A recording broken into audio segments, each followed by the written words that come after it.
uh...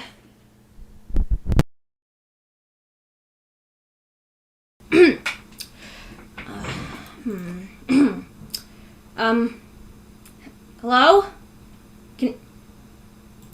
Can you guys hear me?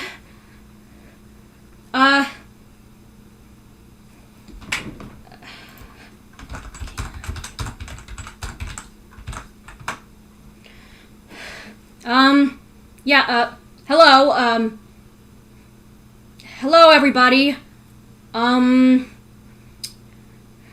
Okay, so, since everything on the stream is working, I'm just going to, change this to... Fast Cold Entertainment! Okay, it looks like you can't hear you. Alright, thanks. Working on...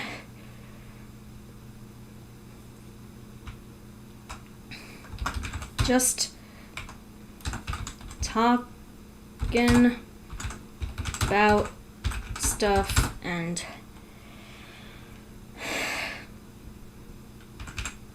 editing the entries from the FS PreCure Contest. Test! Ugh, jeez, I'm dyslexic. Content? Oh my god! What is wrong with me? Okay. Alright, there we go. Alright, yes, hello everyone. Hello. FS, AM, PM, 4 hours? I don't know how to say your name. Hello, yeah, yeah, I just thought I'd get started. I've been away for almost 2 months now. Like, the last time I uploaded anything was Valentine's Day. It was 54 days ago, oh my god. But, yeah, yeah. Jeez, I never know how to start these, but, yeah, it's been a long time since I last attempted to do a live stream.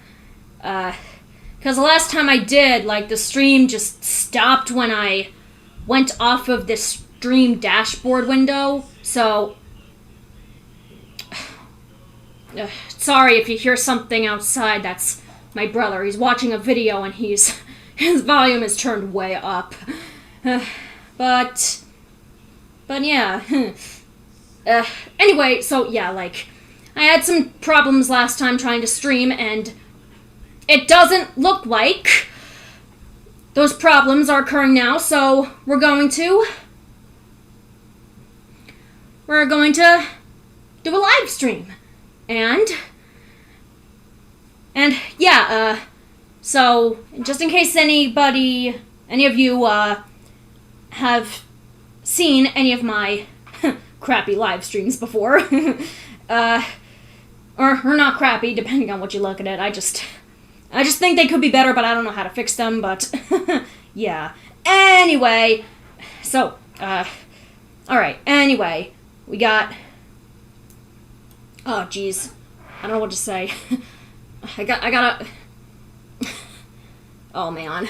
Man, I suck at this, but... Anyway, how many times have I said anyway already? Yes, I'm going to be,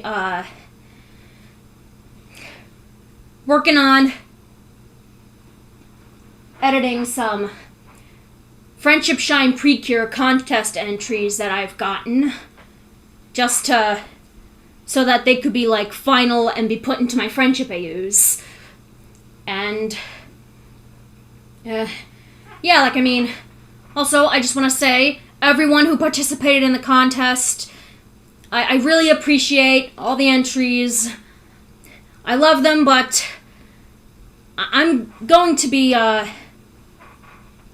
editing them a little bit. I don't know if I mentioned that in the, contest rules, but I might be editing them. If I think that they could be different, hi, Terza Rose, what's up? thanks for joining. Anyway,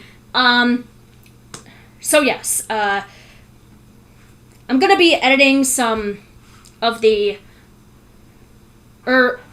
basically redrawing some of the contest entries so they can be finalized and officially put into the friendship I use. I'm trying to understand. I don't speak English very well. Oh, I'm sorry to hear that. Oh, playing some Pokemon X? Huh, I, never really seen too much of that game, but, I mean, my little brother got either X2 or Y2 for the Nintendo 2DS, and the 2DS broke, but, yeah. So, anyway, yeah, editing the contest entries, and maybe talking about some stuff, and this is also a Q&A live stream. All of my live streams are basically like Q&As. So, yeah, you can ask me anything you want about me, the friendship I use, or just my opinions on stuff. Okay, so, yeah, I just have a few more things to set up and prepare, and then we'll officially start the stream. So, hang tight, everybody.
I'm back.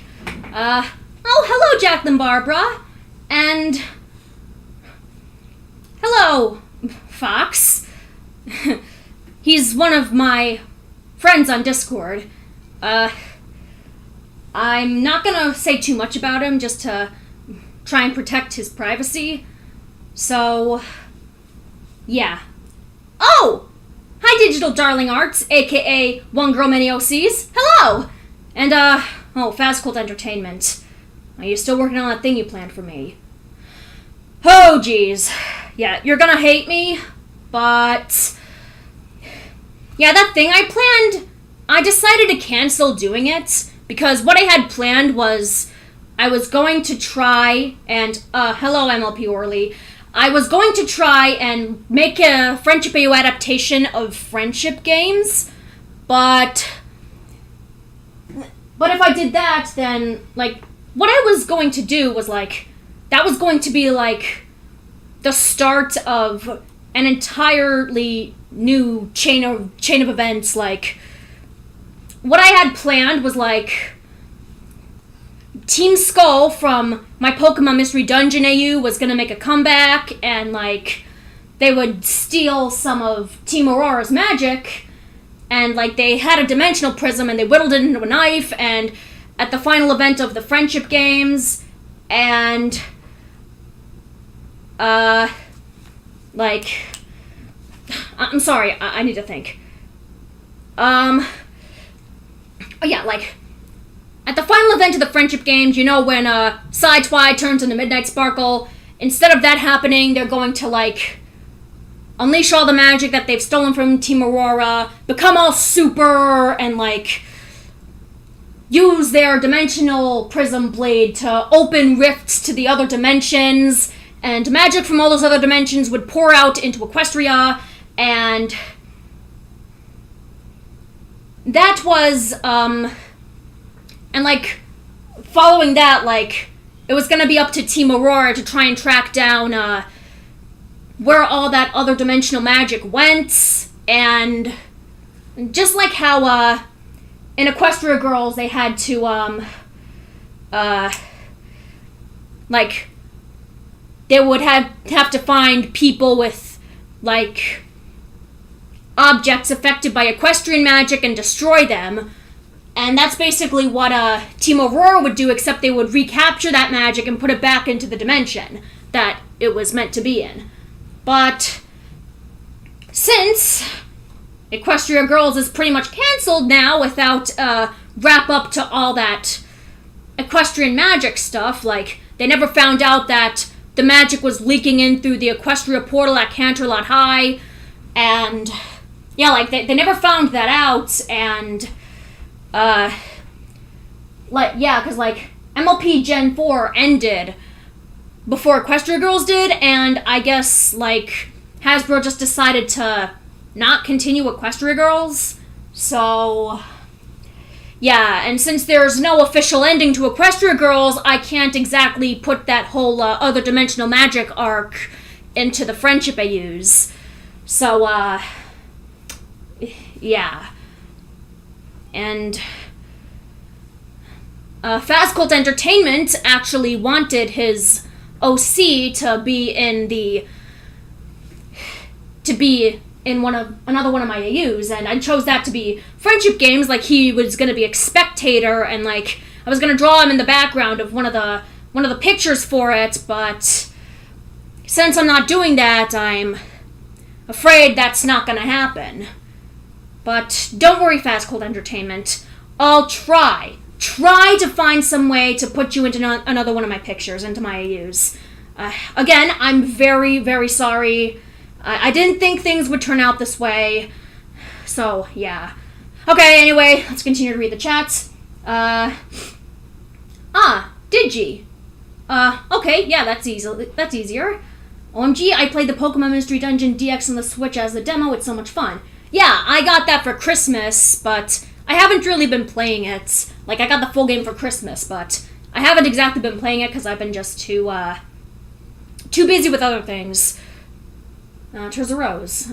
Geez, that sounds complicated. Yeah, it is pretty complicated, but I mean, if you're trying to spin a big narrative, it usually is complicated. Okay, anyway, we're 15 minutes in, and also, Alex, pick a Nexo character, art reasons. Oh, geez, kind of tempted to pick Ava, Robin, or Jestro, because, like, they're some of the more underrated characters. At least for me. But, you know what? Ava. Go with Ava. Anyway, so, yes. Alright, anyway, yeah, 16 minutes in. Let's actually start doing some artwork, alright? Alright, so, here. This was a contest entry I got for the Friendship Shine PreCure Contest for the Night in the Woods gang. Angus, Greg, or in my AU, we call him as Double G because he spells his name with 2 G's in the middle. Of course, May Borowski, and B, Beatrice. So, yeah, let me just say I really love the original designs. They're right here, by the way. Like, I really love them, but it's just, I mean, look, I love them. I love them. They're probably some of the best contest entries I've gotten that wasn't MLP or my OC character related. So,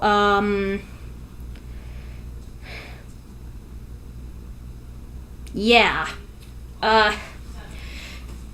Anyway, so, yeah, the original designs are right here, and, I just thought I'd edit them just a little bit, because they're either not what I expected the characters to wear, or it didn't exactly match up with what was happening with them in my AU at all. Like, the lightning bolts, which the person who made this entry said was because of May's habit of walking on the power lines, but I mean, I can see the symbolism there, but like, these lightning bolts make me think that she's some kind of lightning elemental, and that's not what she is. She doesn't have any other powers in my AU besides her elemental guardian powers.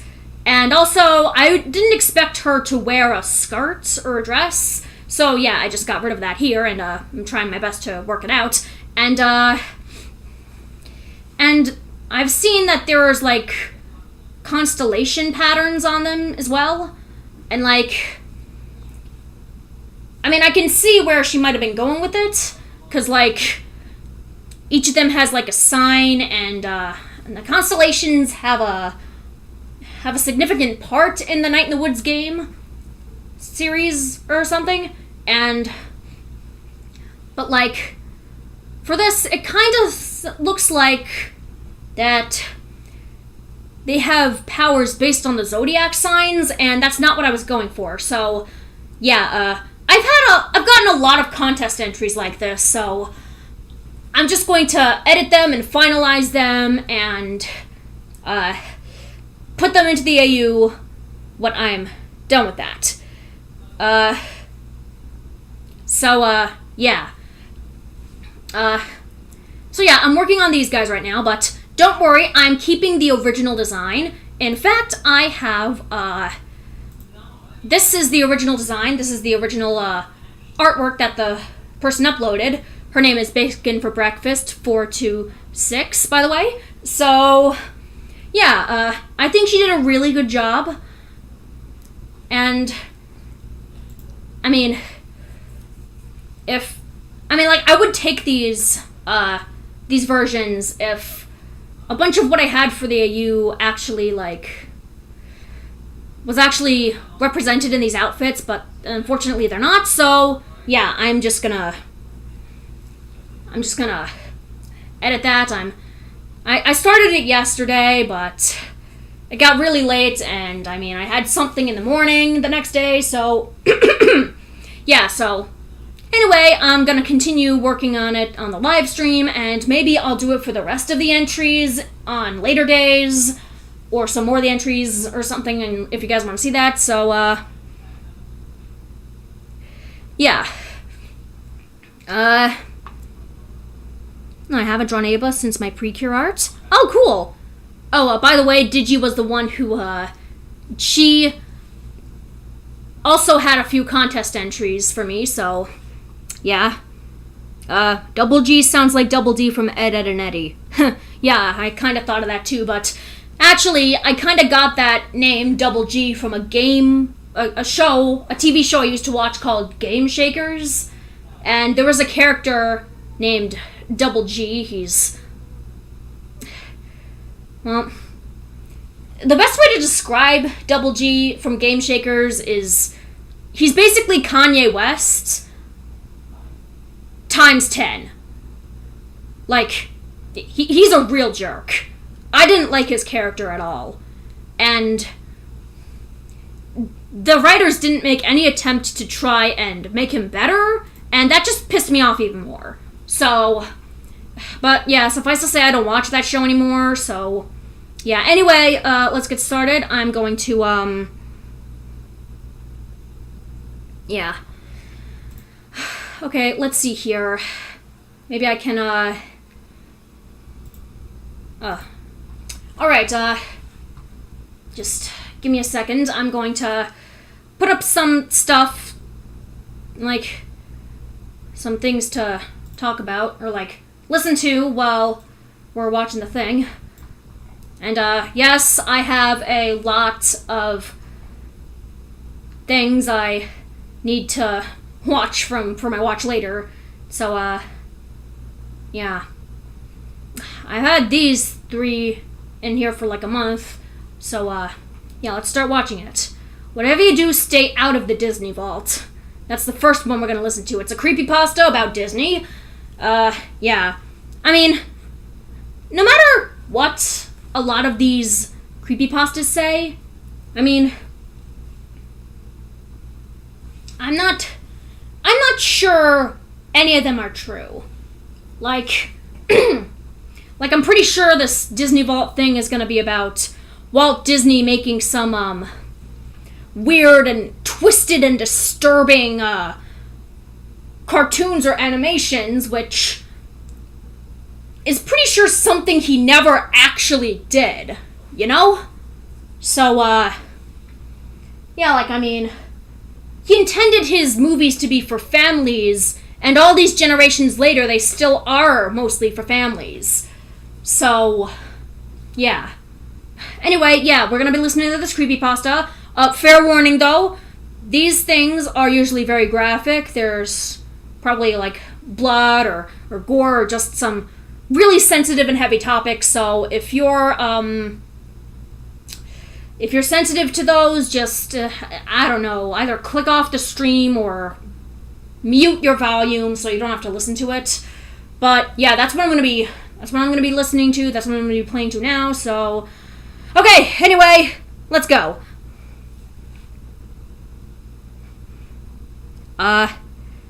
Yep, I have a lot to watch laters. Oops, didn't finish the comment, my bad. You watch Manly too? Epic, he's my favorite. Oh, pardon my language, but Manly Badass Hero? Yeah, I do watch him. I was going to say that most of the watch laters are good mythical morning episodes. I'm not a big fan of creepypastas. Sorry, Fast Cult Entertainment. Just mute your volume or something. Total Drama Reunion. I guess I haven't watched any of the Total Drama series in a long time. Like, I was in the middle of watching The Redonkulous Race when it was airing, and then I just stopped. Alright, anyway, let's get started. I'll stop every now and then to look at the chat and answer some more questions, and maybe just talk, or just commentate. Okay, anyway, let's get started. The silence has gone on for long enough. Let's go. Ad? Yes, ad. Alright, just hold on. What's the Wi-Fi password? Oh, it's Hack Me. Are you serious? Hack me. Alright, let's go. Everyone loves Walt Disney. His stories and animations have won the hearts of countless Maybe... audiences around the world for generations. That's the side of him. Is this too loud? I wanted you to see. I'm sorry, hold on. I'm sorry about that picture, by the way. Is it too loud? Is the story too loud? Is it too loud for you? Do you need me to turn it down? But anyway, my family loves the Total Drama series. I hate creepypasta, it sucks. Well, yeah, I mean, some creepypastas are kinda awful.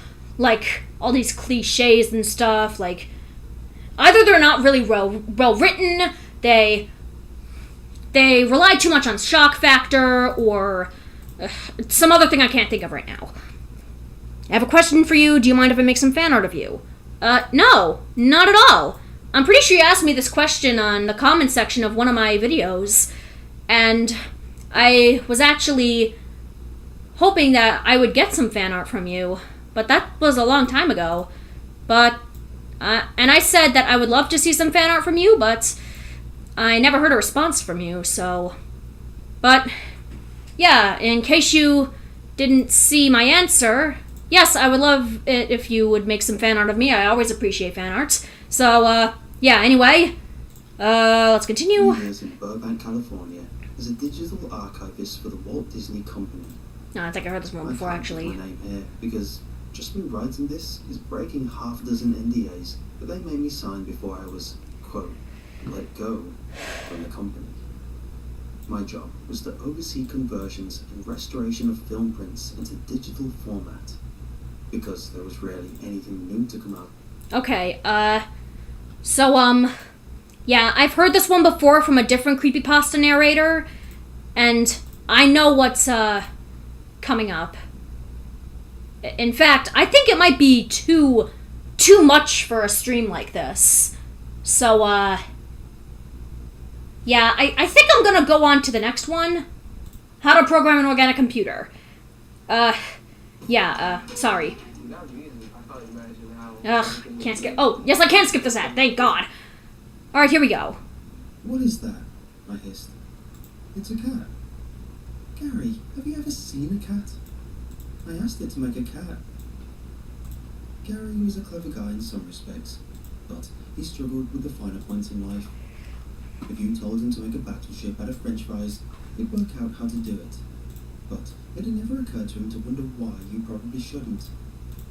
Whatever lay on the floor, crying and retching beneath the veiny membrane of an amniotic sac, was most evidently not a cat. What cards did you enter? I grumbled, snatching the several whole-punch sheets of metal that quivered in the flesh of the... Actually, yeah, you know what? No creepypastas. Let's just go on to the, to this one. It's a My Little Pony fanfic reading, but I think it's either dark or grimdark. It's also tragedy or sadfic or something. I don't know, but yeah, let's try this one, and if not, then I'll just put on some NES Godzilla soundtrack or something.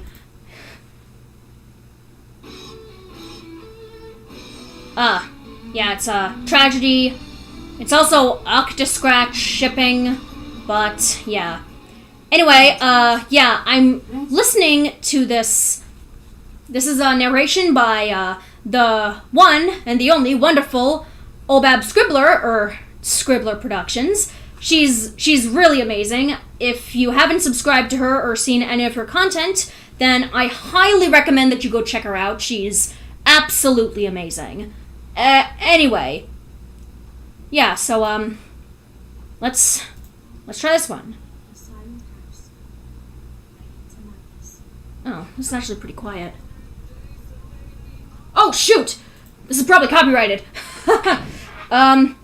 Alright, I'm just gonna wait until the slideshow finishes, and then, gonna try and, oh wow, that's a really pretty dress. Well, that's a cool tuxedo. I like the color, though. Hey, remember when everyone in the fandom thought Vinyl was a vampire? I kinda do. Alright. Have you watched the brand new Animal, the new anime? I don't know which Animal anime you're talking about. There's literally hundreds. Why not play some music? Perhaps Carrie Underwood, only singer I can think of right now. Well, if I were to play some music, it'd have to be copyright free, or else it'll be blocked and I'd get copyright claimed, and considering everything about COPPA and, not just COPPA, like, the, other laws that just got into play, that were just put into play, like, literally at the beginning of the year, or end of last year, it just, yeah, I don't know. Like, yeah, I'm actually in the process of, in case any of you hadn't noticed, I've unlisted a lot of my, my old YouTube videos, because they all have copyright claimed music, and I'm in the process of trying to fix them. It's taking a long time, but, I mean, I'm working on it. Total Drama Reunion. Yeah, I read that one. I haven't watched it. Some Ninjago soundtracks are copyright free. It was in one of my videos. Oh, yeah, kind of trying to stay away from anything Ninjago related right now, because I'm trying to, like, gonna work on it and trying to, get, some, like, I don't want to get spoiled for any of the seasons past the hands of time. So if that's possible, then yeah.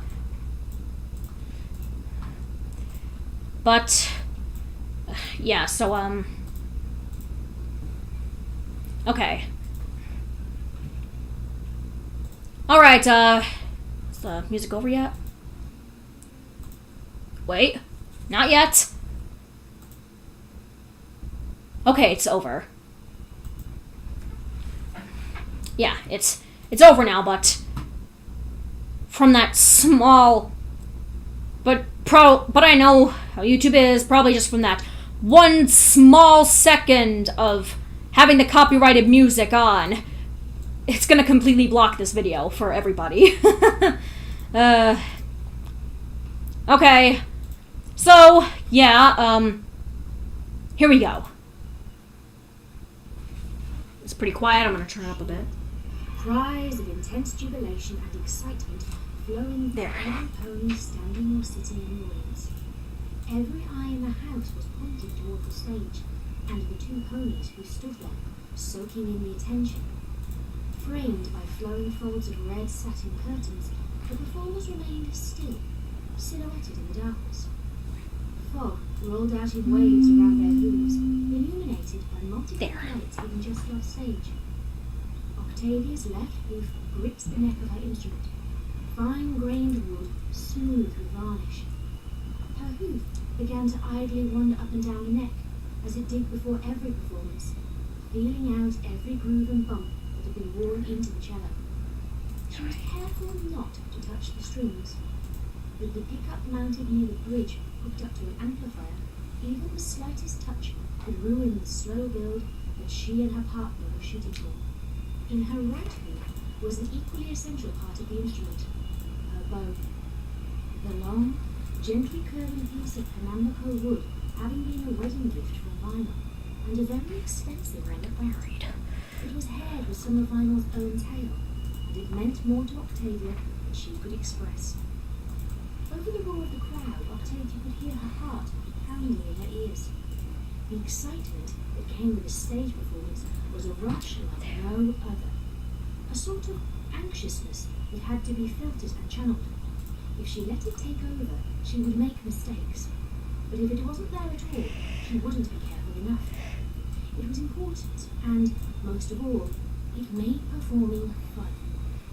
She cast a sidelong glance to the left, resting her eyes on the large, rectangular object that stood waist-high, and the pony leaning over it, flicking switches and adjusting sliders with an expert's touch. Vinyl Scratch was in the zone, as she would put it, and Octavia only had to wait patiently for the signal. There, the first beat, the first resonating bass sound that signaled the start of their performance. Vinyl had triggered it right on time, just before the crowd became restless. Octavia marveled how well Vinyl could read these ponies, like they were open books in the library. The sound started slow, a resounding bass that shook the bones of every pony present. But it steadily gained speed until it was the beat to the song that was about to begin. Octavia closed her eyes, letting herself be filled with the sound, feeling it with her ears, her mind, and her soul, waiting for the Let's hope this isn't copyrighted. Then she was playing. Wait, hold on.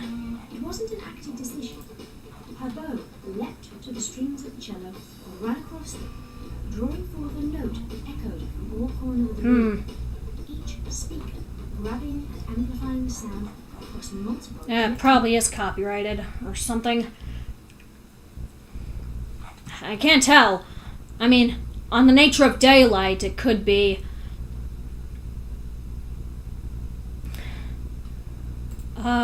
Let's see.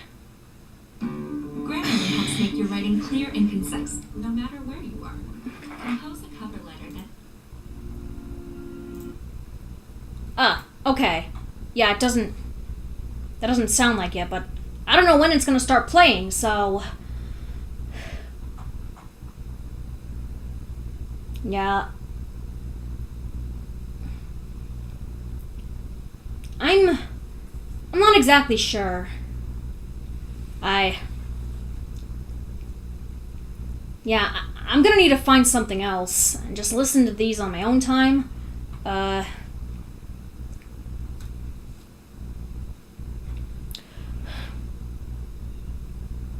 It is possible. X1 Joyride from Ninjago 6 and 3 works. I'm finally going to take this opportunity to do my character reference sheets of the characters in my series. Be gone, ads. Okay. Yeah, I'm not... Okay, yeah. Let's just see here. Pokemon creepypastas. I don't want any creepypastas in the NES Godzilla one. Ah, here we go. It's right at the top. Okay. Yeah, here we go. MLP Grimdark readings. Well, that was a month ago already. Wow. Cupcakes. Sorry, trigger warning blood. Oh, there's this live stream right there. No, something's always watching. I'm actually planning on doing that reading for, my other one. Like, my other channel. So, yeah. Page 2. Different kind of party. The orchard. Liar's song. Can't stand to be apart. Don't really want that one. The cough. That one's way too overrated. Help. I'm also planning on doing that one for the channel. But, yeah. The canopy. This one sounds good. Okay, let's try this one. And, is there an ad? Oh, there isn't one this time. Awesome. Okay, let me just skip through this. Alright, here we go. I think we're lost, Starlight. Starlight looked up from the map, her gait slowing down to a crawl until she stopped completely.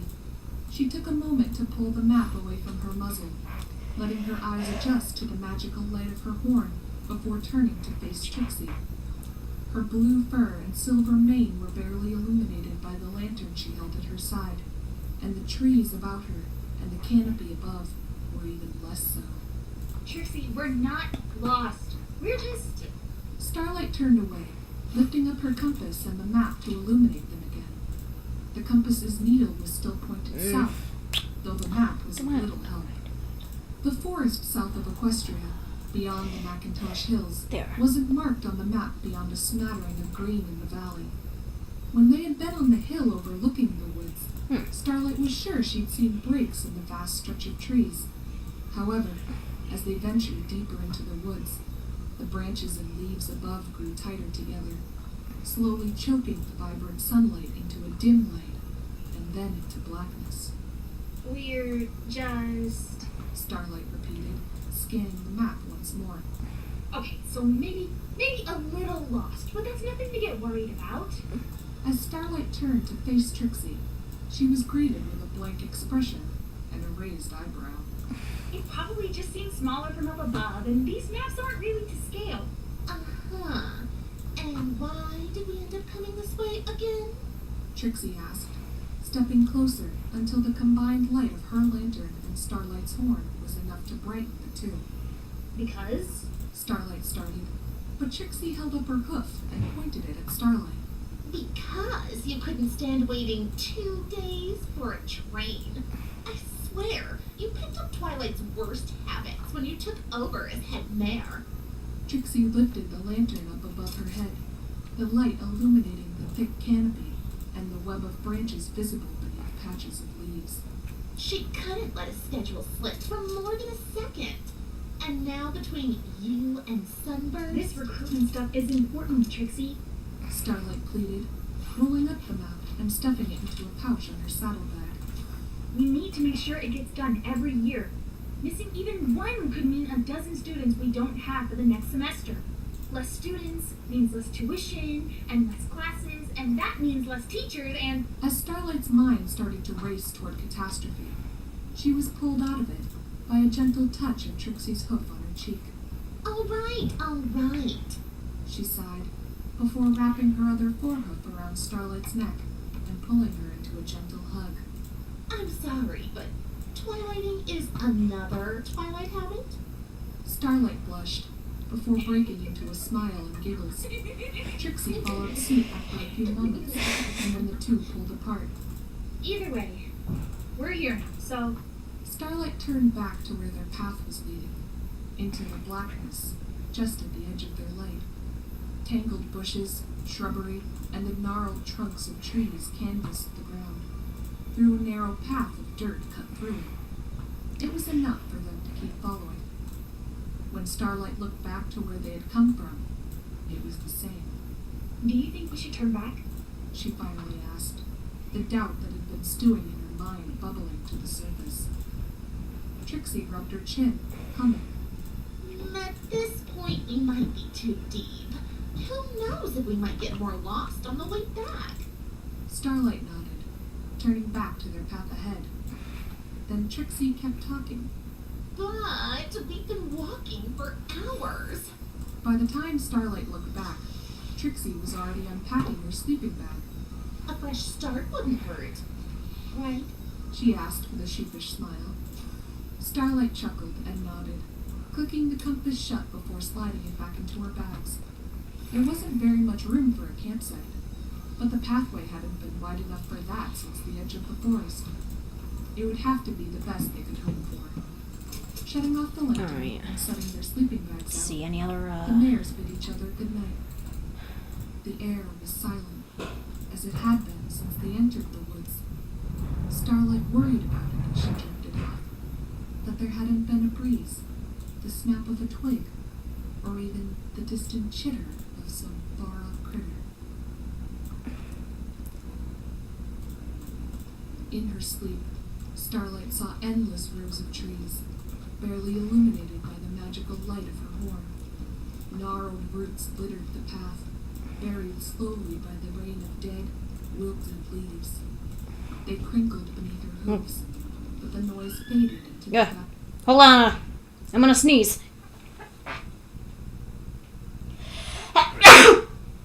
Excuse me. Okay, let's continue. Bubbling of a river. In flashes, her surroundings changed. Oh, have you watched Powerpuff Girls Z? Yeah. Not properly, but I've seen some clips and the transformations, and they were pretty cool. I actually like the group design, the group transformation song. That was awesome. Just wish it were longer, you know? Out of all my designs for the contest, what do you like the most? Oh, it's been a while since I looked at them. I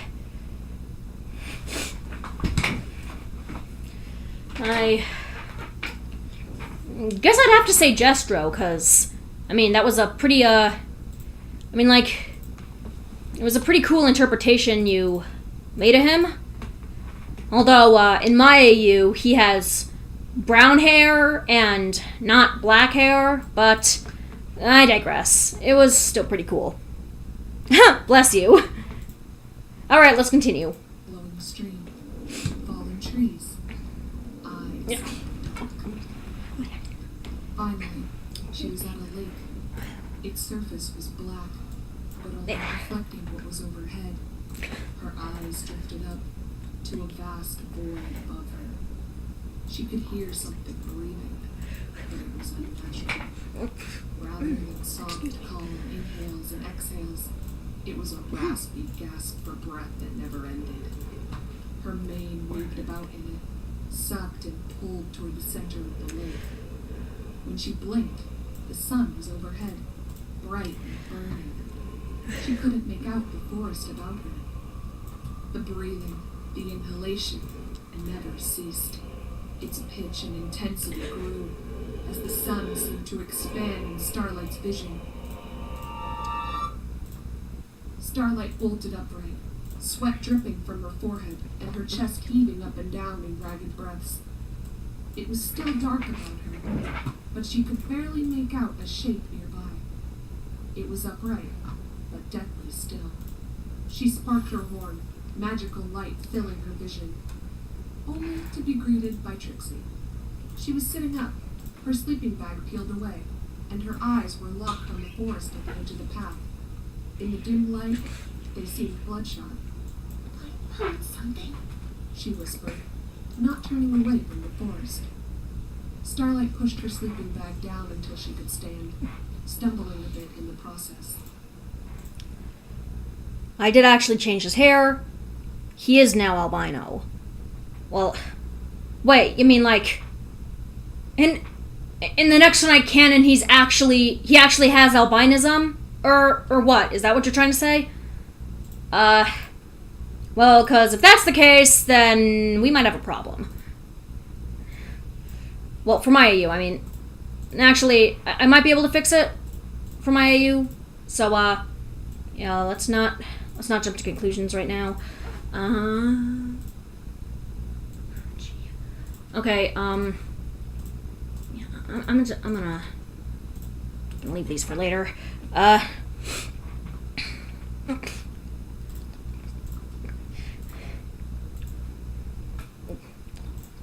Alright, let's continue. She didn't know how long she had slept for, but it didn't feel long enough. Her legs and back ached, as if they hadn't rested for a moment all night. We can check together. She said. Trixie stumbled to her hooves at Starlight's side, and the two approached the line of trees. Starlight's magical light illuminated the edge and the rows of trees that extended far beyond. Long, faint shadows cast in its wake. The smaller, bare branches of the trees projected into tangled claws and webs. As the two passed the edge of the path, snaking between the packed trees, Starlight looked down at the ground. Dead leaves and bushes littered the ground, but there were no sign of tracks, or that anything had been disturbed, except by their own hooves. It might have just been your imagination. There! Did you hear it? Trixie's voice was strained, trying desperately to remain quiet. Starlight angled her ears toward where Trixie motioned, but she heard nothing. As the two stood there, it was silent once again. Not even a breeze disturbed the woods. Then, Starlight thought she heard breathing, but they were only coming from Trixie at her side, quick and ragged. It's okay, Trixie. She said, wrapping a forehoof around Trixie's haunches to turn her back towards the path. There's nothing out here but us. Not that I can see. She thought. It took a few moments, but Starlight managed to coax Trixie back to the path. Her legs began to relax. 95% agree he is canonly albino. Okay, yeah, but that's like 95% of the fandom. Like, was it actually confirmed by the creator of Nexo Knights himself? So, that's what I'm basically asking. So, yeah. The edge fading by the second. Excuse me. In her back, however, it simply changed to a creeping, gnawing dread, as if she were being watched. The two were unable to get back to sleep, and so they packed up their sleeping bags, and Starlight pulled out her compass. Their path south found once more, the pair crept further into the woods. The path veered off only slightly, but the greater threat to their progress was in the obstacles that sprang up from the surrounding forest. Tangles of brambles, thick shrubbery, and even a fallen tree in their path. While it wasn't enough to halt their progress, Starlight did linger when she noticed that the fallen tree was without rot. Even stranger, its falling had not broken the canopy above in the slightest. While its trunk was littered with the snapped bases of branches, Starlight could faintly see, in the dim shadows above, that its branches and leaves were left behind in the web of greenery. As she brightened her light and moved it off of her horn toward the canopy, she was interrupted by a shout. We're getting nowhere. Starlight turned to see Trixie scaling one of the nearby trees. Just give me a minute and I'll find out how far we are from the edge. Then you can just blink us out of here. Starlight galloped towards Trixie, just in time to stop her hind leg from kicking over the lantern she'd abandoned at the base of the tree. Holding it in her magic, and with the light of her horn dimmed, Trixie was left with a dim glow to guide her way. Just hold it up, Starlight. Trixie muttered, as she managed to hook her forehooves onto a branch, tugging herself up. Starlight did as she was asked, holding the lantern higher until the surface of the tree was illuminated. The path to the canopy was easy enough from where Trixie was. Just a few close-knit branches. High chance he doesn't even know, seeing as he forgot some character details. Yeah, so, until then, yeah, I'm gonna say he isn't an albino for my AU. And, yeah. Oh, actually, in case you don't know what my Jestro looks like, I mean, I might get to him at some point. Just, let me, finish adjusting some of this. That's driving me crazy. Alright, just let me finish up with B, and then I'll show you, Jestro. Branches until she could reach the thick layer of leaves and branches. Trixie reached for the first branch, then the second. As she hooked onto the third and tugged herself up, it snapped. Starlight reached out to catch her with her magic, but Trixie managed to cling to the shattered base on the trunk, and strained as she pulled herself up into the canopy. Be careful, Trixie. Starlight mumbled. I'll be fine. Ouch! Trixie paused, wiggling deeper into the canopy as the snapping of branches and crinkling of leaves filtered down to Starlight. Soon, only Trixie's flank and hind legs were visible, and soon those ascended into the mesh of greenery. Then, from behind her, Starlight heard something rustling. She lowered the lantern, turning her head to face the source of the disturbance. Is someone there? She called out, but no reply came. She set the lantern down on the ground before lighting her horn anew. A bright, magical light cast out into the darkness of the woods. Only the trunks and bushes and the fallen tree greeted her. The noise stopped, and Starlight inched away from the tree. I won't hurt you. Just show yourself.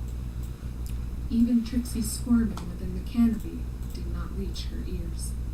The forest's reply was simply silence, deafening and foreboding. Ah! As quickly as it came, it was broken by the snapping of branches, the rustling of leaves, and the scream. At the edge of her light, between two far-off trees, Starlight saw Trixie plummet from the canopy, tumbling to the ground and groaning. Starlight galloped over as quickly as she could. Trixie's neck, torso, and legs were marred with small scratches, and her mane littered with twigs and leaves. She rolled about, squinting at the light on Starlight's horn. What? But I...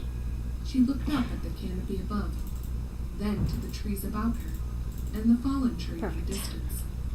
I was going up. Starlight tilted her head up.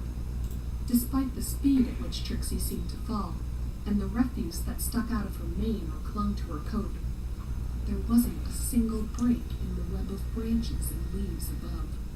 That's it. She closed her eyes. Even with the canopy so thick, she knew that at least 50 feet would put her above it. All she needed was a second to orient herself, and then they'd be able to find their way out. She took a breath and teleported.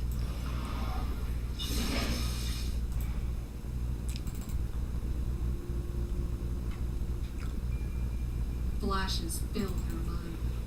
The lake, the sun, fire, that tempest of ever-gasping breaths, swirling about into a blazing inferno, flames flicking at her coat.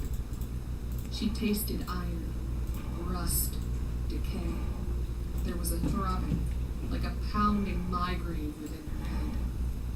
Then, there was black.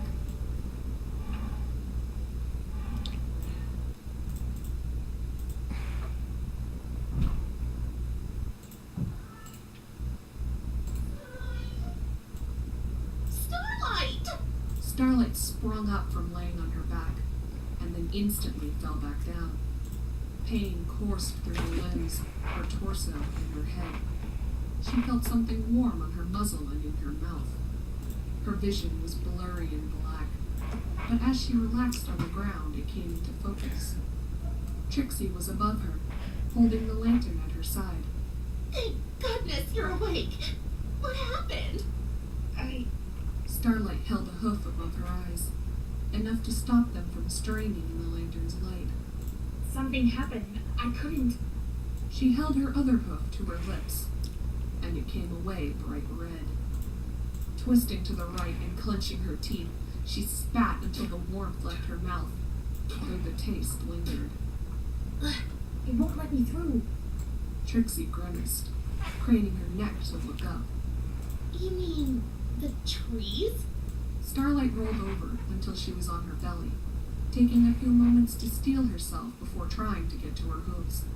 The pain had dulled, enough that she was able to right herself, but not enough to stay standing. After a few seconds, she had to lean on a nearby trunk, and Trixie was rushing to her side. Something about them has to be magical. I don't know what, but it's like a barrier.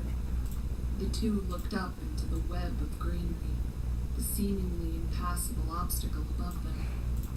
Trixie sighed and turned to Starlight. We should stop for the day. There's no way you can move like that. Just try to relax and I'll get everything ready. Starlight nodded and slumped against the tree while Trixie galloped back to where their saddlebags sat. She tried to take slow, steady breaths, but they dissolved into sharp intakes and groans with the slightest movement. She slid down the trunk of the tree, and when she hit the ground, she passed out.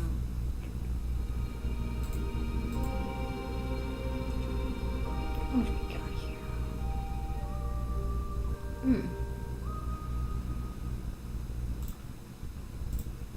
here? Okay. Let's see. Anything I'm missing? Anything I...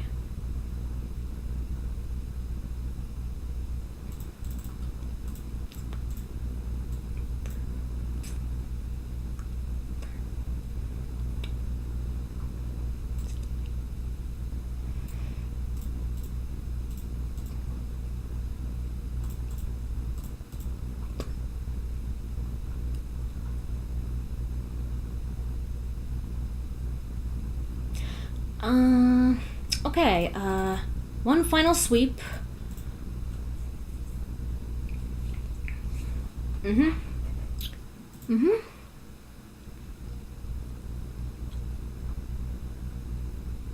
Okay.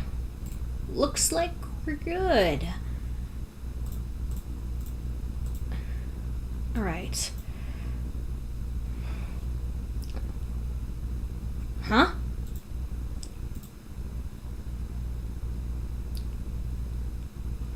Oh. It's buffering. Hold on a minute, everyone.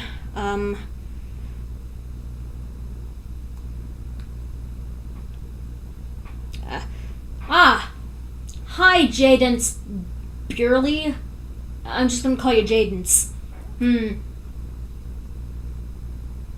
If you had to make any of the knights evil aside from Claire Jestro, who would it be? Well, I guess not Aaron, Lance, because, like, you know how all high and mighty and self-centered and arrogant he is, like, maybe, hi, Starlight! Glad you could join us. Anyway, back to my, what I was saying, yeah, Lance would be, like, a perfect candidate to become evil. Like, his arrogance could, like, get him into trouble with the villains, and, like, when he finds out what he's doing is wrong, then, yeah, like, that could, I mean, like, yeah, like, it's not like he would become, like, if I had to make it like that, he wouldn't become evil by, like, he wouldn't become evil by, like, saying, oh, screw the knights, I want to be evil now. Like, I don't think that'd be him. Like, his greed corrupts him. Yeah, like, the dragons from MLP. Yeah, and like, ooh, Starlight is actually my other favorite pony, but Fluttershy is my first. Ah, hi, Terry Zandecki. Well, yeah, Starlight Glimmer is cool, but, like, I was talking about someone in the chat. Her name is Starlight. Oh, and Angel Light, you're here too. Hey, what's up? A lot of people here today. Didn't think I'd get this many. Anyway, so, yeah, I guess we can continue. So, yeah. Just, give me a sec, and I'll just get everyone ready.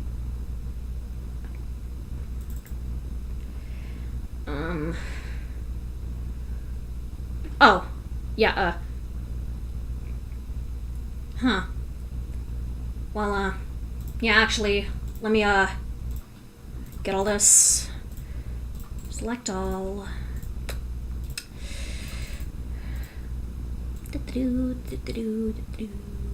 Ah, here we go. I'm just gonna try and make more room for other stuff.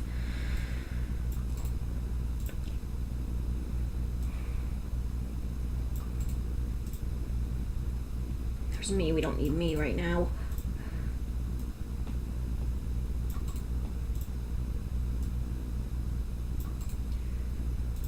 All right.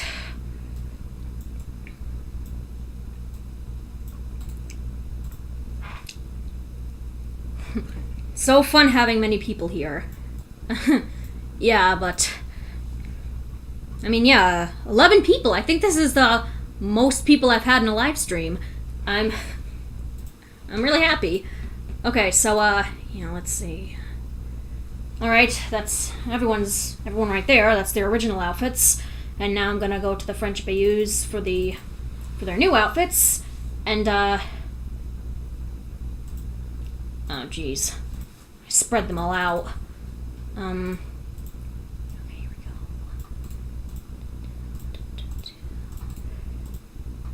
Oh my god. All right. Okay.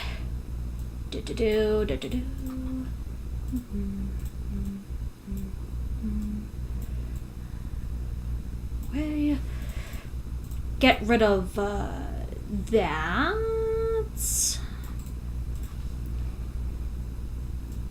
Oh, and I guess move these guys a little bit closer. There. And now, gotta get the other two. Angus is here. I honestly don't know why I spread them all out like this.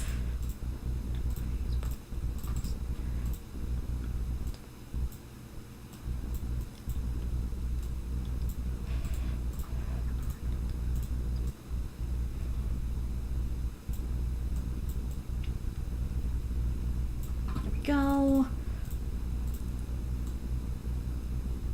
Oh.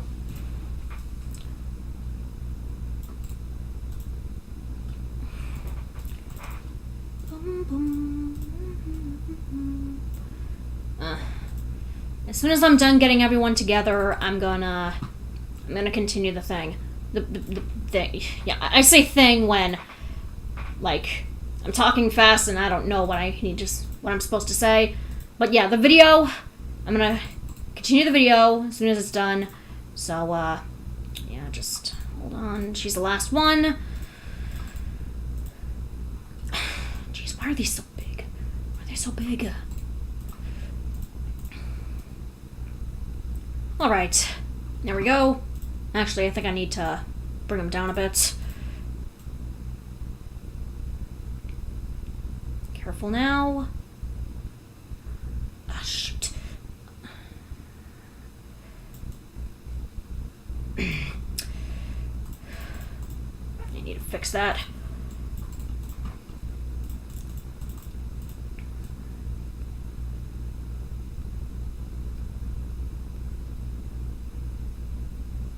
Okay. Alright now.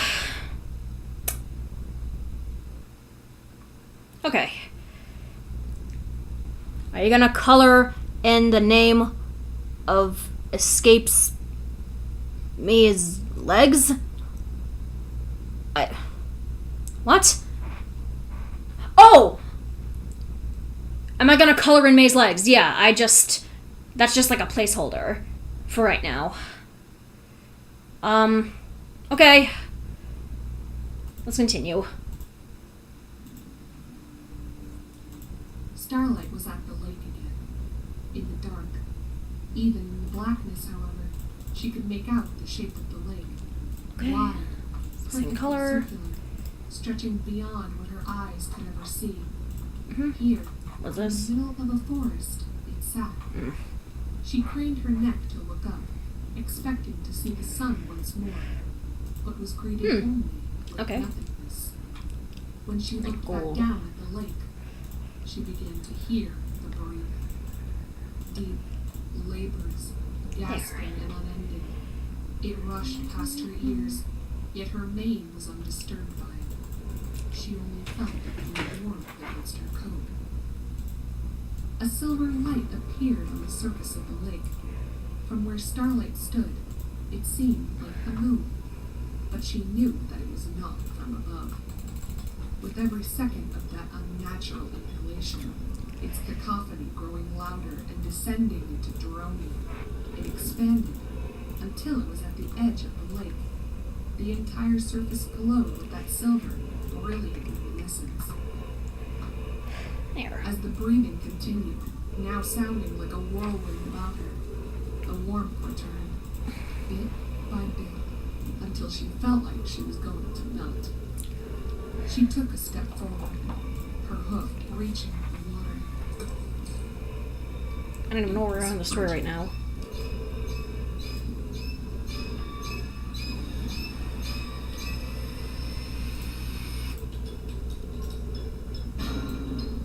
Oof.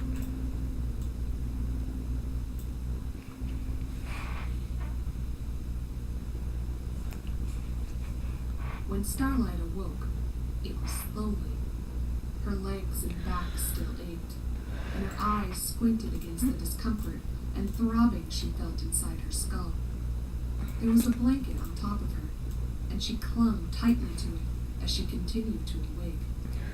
The shadowy shapes of the trees about her flickered slightly, and she noticed that the lantern was still lit, but running low on fuel. At the edge of its light, Starlight saw Trixie was awake, standing on all fours a few feet away. She could only make out her back. Starlight strained to right herself, the sudden pain after her attempt to teleport gone. The taste of blood was almost completely faded on her tongue. I'm up, Trixie. Did you get some sleep? Trixie jumped in place. Half a scream caught in her throat as she turned around. Oh, Starlight.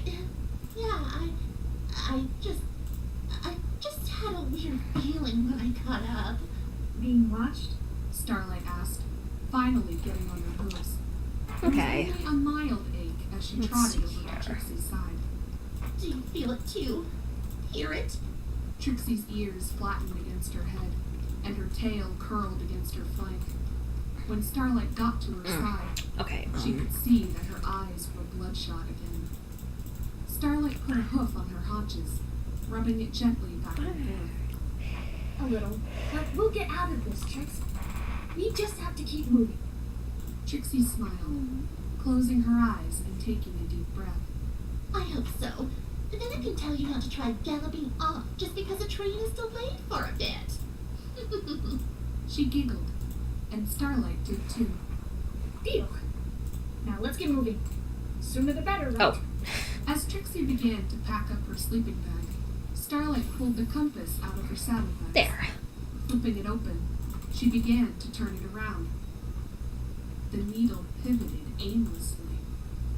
Starlight shook it, and it rattled about, before stopping suddenly. She tilted it, twisted it, shook it again and again. It refused to point anywhere but where gravity gravity and friction willed it. Her vision started to get blurry. Trixie! She blinked back the tears as she heard Trixie's hooves gallop over. What is it? Starlight held up the compass, twisting it back and forth with her magic. It's broken? When did that happen? It must have been when I tried to teleport through the canopy. Starlight's chest began to heave up and down, her breaths becoming quicker and sharper. She began to look about for any sign of where they'd come from or where they were going. Galloping back towards the path, her horn bright enough to obscure her vision, she spotted the fallen tree trunk. The canopy, the path, the tree itself. She looked over all of them for any sign. She found nothing. Her vision started to blur again, and she sunk down on her haunches. The light on her horn faded, leaving her only dimly illuminated as Trixie galloped closer, her own horn lit. Starlight! Starlight, calm down! If we just pick a direction, we'll get out eventually. Right? And then, Starlight remembered the strangest thing. Glimpses out of the corner of her eye that seemed like just tricks of the light at the time. As the compass hovered before her while they were walking, as she moved it about ever so slightly when she turned, it had wavered. When she looked back, she never minded that it was off by so few degrees, despite pointing in the same direction. It never worked. We've just been wandering aimlessly. Starlight gripped her head with her forehooves. We're lost. Trixie looked at the path they had followed, and then the compass. We'll just pick another direction. It'll be okay, Starlight. If we keep going forward, we'll get out. It can't go on forever. The fact calmed her nerves, a comforting truth she could ease into. It was at least hope. Her tears dried, and she wiped what few were left away. Okay. She took a breath and stood back on her hooves. They still ached. Let's see here.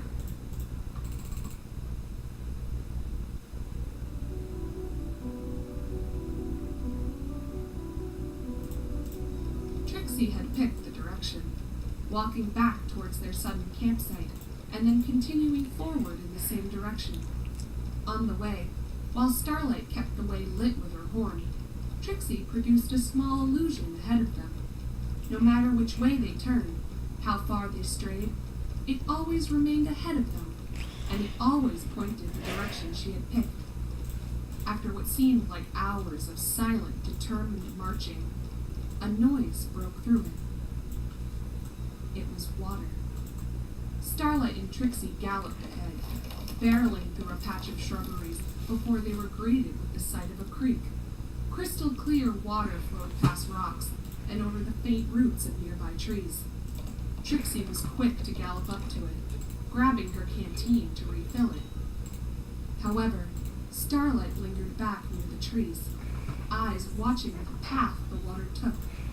She reached into her pack, pulling out the map and unfurling it. In the light of her horn, she saw it.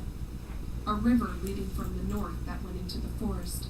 To the south, another line of blue streaked toward the coast and into the ocean. We can follow it. We'll get up for sure this way, Trixie. She galloped over to Trixie's side, refilling her own canteen and drinking from the creek.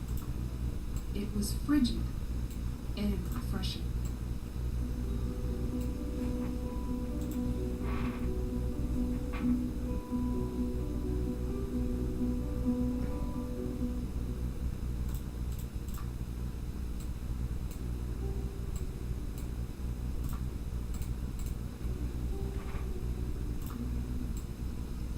Starlight and Trixie kept close to the creek, following its path downstream.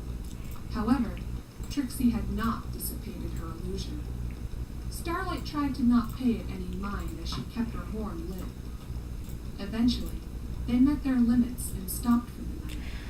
Trixie marked the direction she had chosen on a tree across the creek. Starlight dreamed of the lake. Instead of being at its edge, She was standing a few feet into its water. The surface came up just above her hooves, but its chill permeated her being, seeped into her bones, and made the air about her frigid.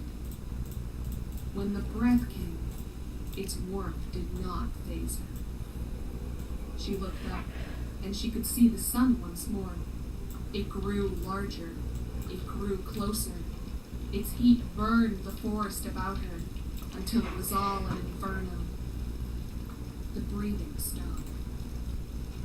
When she awoke, it was without pains or aches.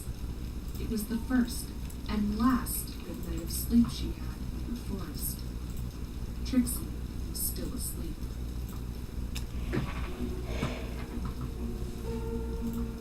All right.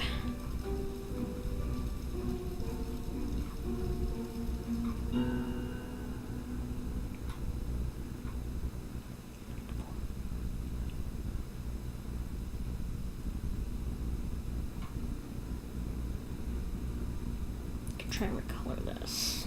The creek began to wind, widen, and wither. Its depth grew, the rocks in its path eroded, and even the invading roots of the canopy's trees pushed back, letting the flow of water speed up. They had to be getting close. Starlight knew it. Eventually, the river straightened out. Here. The trees on either side Let's see. tried to encroach on it until they suddenly parted. Right, now we need some Starlight yellow. stopped as her horn illuminated bare ground about the river. And then, its end. Lake? She heard Trixie ask as she walked forward, her horn illuminating the surface. It was crystal clear, and Starlight could make out the bottom, slowly slanting down towards the middle of the lake. She looked up, and the canopy seemed to give way. There was nothing above. How far do you think it goes? It doesn't matter. Starlight muttered, before closing her eyes and brightening the light at the tip of her horn. Once it was strong enough, its light nearly searing through her eyelids. She cast it up into the air like a firework. Its dazzling light illuminated the lake, herself, Trixie, the trees, and the canopy. It illuminated how it stretched up and up and up, before curving towards the center of the lake. What had been alive and green above their heads faded to decay and brown. Withered, leafless branches extended upwards like the gnarled beams of a dome. Her ears perking up, Starlight could hear them creaking, despite there being nothing but deathly still air above the lake. As her light reached its apex, she saw that the dome kept going up. There was no path to the sky. There would be no sun. Starlight?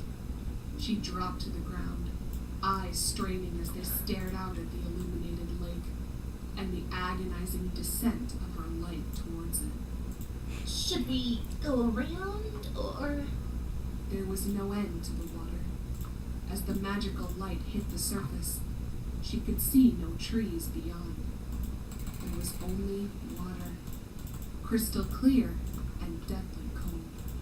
Even feet away from its edge, she felt that chill seeping into her body. When Trixie touched her shoulder, she jerked away.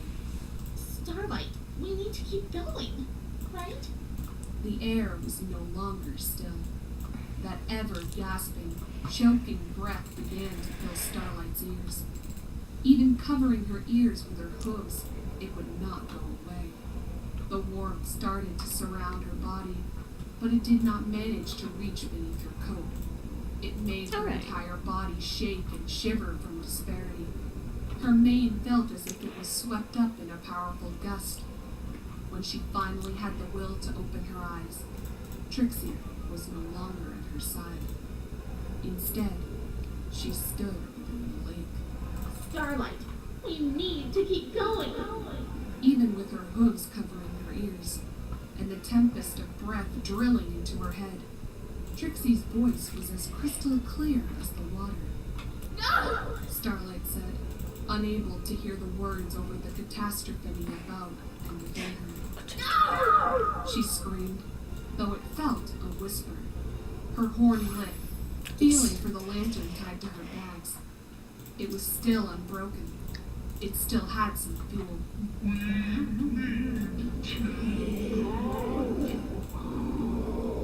Trixie snarled, her face twisted into a beastly approximation of itself. Starlight looked away, towards the woods. She ran. The breathing stopped. What followed, and began to chase Starlight, was a rage, primal and unbidden. Cracking trees, snapping branches, and the crashing of merciless waves reached Starlight's ears as she galloped away from the lake. Turning away from the river and off into the unknown, she ran. All she could do was run, try to escape it. There had to be some escape. There had to be some way out. She looked over her shoulder. Even if she couldn't see it, she heard and felt its weight. It was getting louder and closer. Her eyes fell on the lantern, and she flicked it on with her magic. In desperation, she flung it behind her and fired a bolt of magic at it. On impact, it burst, showering the area behind Starlight in vibrant flames. Trees began to crackle, branches broke, and there was nothing but the inferno she created. Some shape on the other side, indistinguishable through the roaring flames, stopped.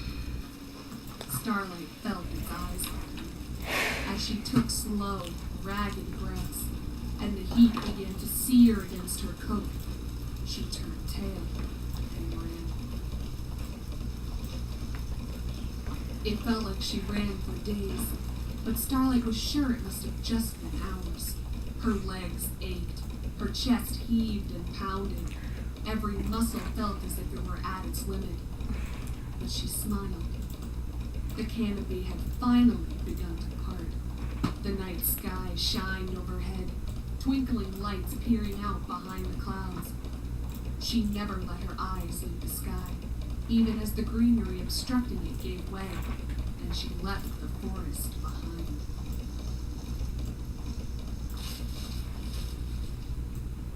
She was free. Trixie wasn't there. Her mind lingered on the thought, but then the primal urge to keep running, to be afraid, pushed her to continue. She climbed the hills north of the valley, and the sky began to brighten. Darkness and purples gave way to faint orange.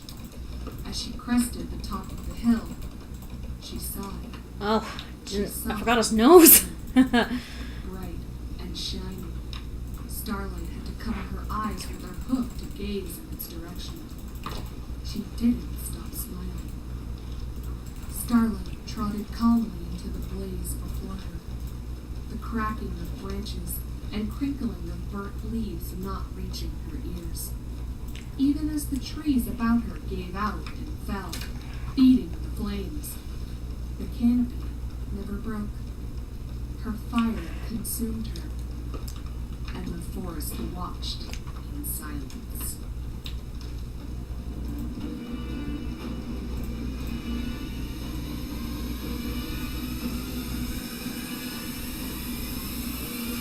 And it's over. Oh, ads in 3, 2, 1. Okay, so I first came to you in 2005, so...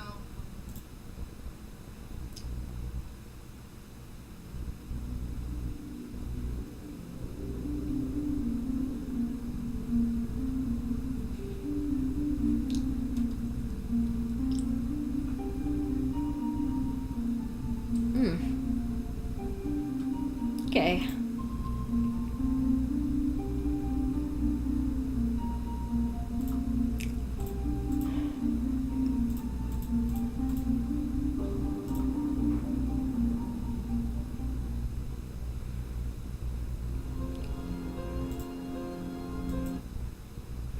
Okay. Psychosis. 5 months ago, yeah, I don't remember it.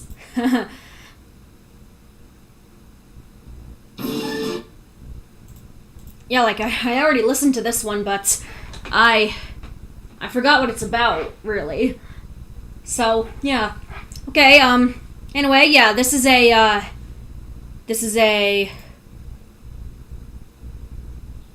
reading by, this is a reading by, Spiro9642. Great guy. He's really nice. I actually voiced a character in his Month of Macabre special for 2020. I was Sunset Shimmer. It's called Between Dusk and Twilight. That was the video, and yeah, it's really good. I mean, check it out and check him out. He's really good, and he's really underrated. So yeah, just check him out. Really good guy. Yeah. What about a Little Nightmares crossover? Out of curiosity.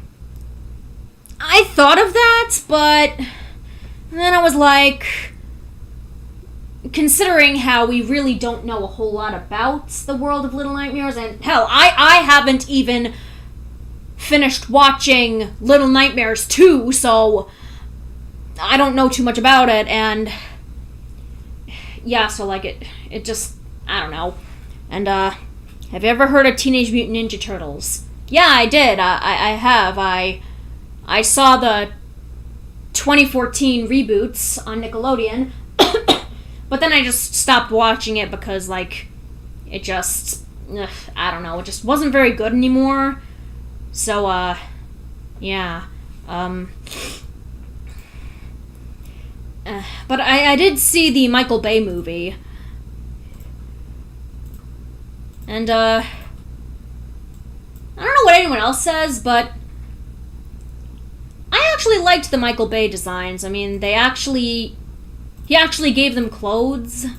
So, yeah, I thought that was pretty neat on his part. And, yeah. Oh, actually, a long time ago, before I started my YouTube channel, you're not going to believe this, but for the 2014 version of the Teenage Mutant Ninja Turtles, I actually had them as a friendship AU. I never made any fan art, though. But, yeah, they were actually part of my friendship AU canon, but as I kind of reworked the canon as I got older, and considering that I didn't watch it anymore, I didn't actually watch the show anymore, I just thought, yeah, I should just scrap this AU. So, yeah, the TMNT 2014, geez, try saying that 20 times fast. Like, that AU is, it's just not a part of that anymore. But I have heard of Rise of the Teenage Mutant Ninja Turtles. I've seen some commercials and, like, bumpers for them on Nicktoons, but never actually watched them. Because I just, I don't know. So, yeah. Anyway, alright, oh, right, let me see here. Oh yeah, let's actually start watching this, or listening to this. Let's see.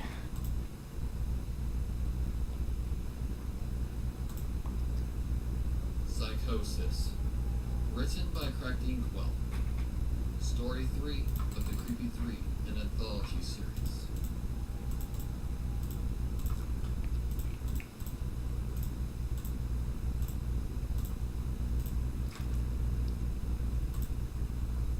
There is no life within the Crystal Mountain range. Between the warmth of Equestria and the oasis of the Crystal Empire, there is nothing between the towering, snow-covered mountain range that stretches east to west. All year long, temperatures were always kept at a freezing rate. Even in the summer months, the temperature never goes above the point of thawing. Some consider this stretch of land as some of the loneliest places in the world, as there is nothing up there except snow, rock, and wind. The terrain is dangerous enough. Before the railroad, it would take ponies months to cross, and at great risk to themselves from starvation, hypothermia, or simply getting lost in the veil of eternal winter.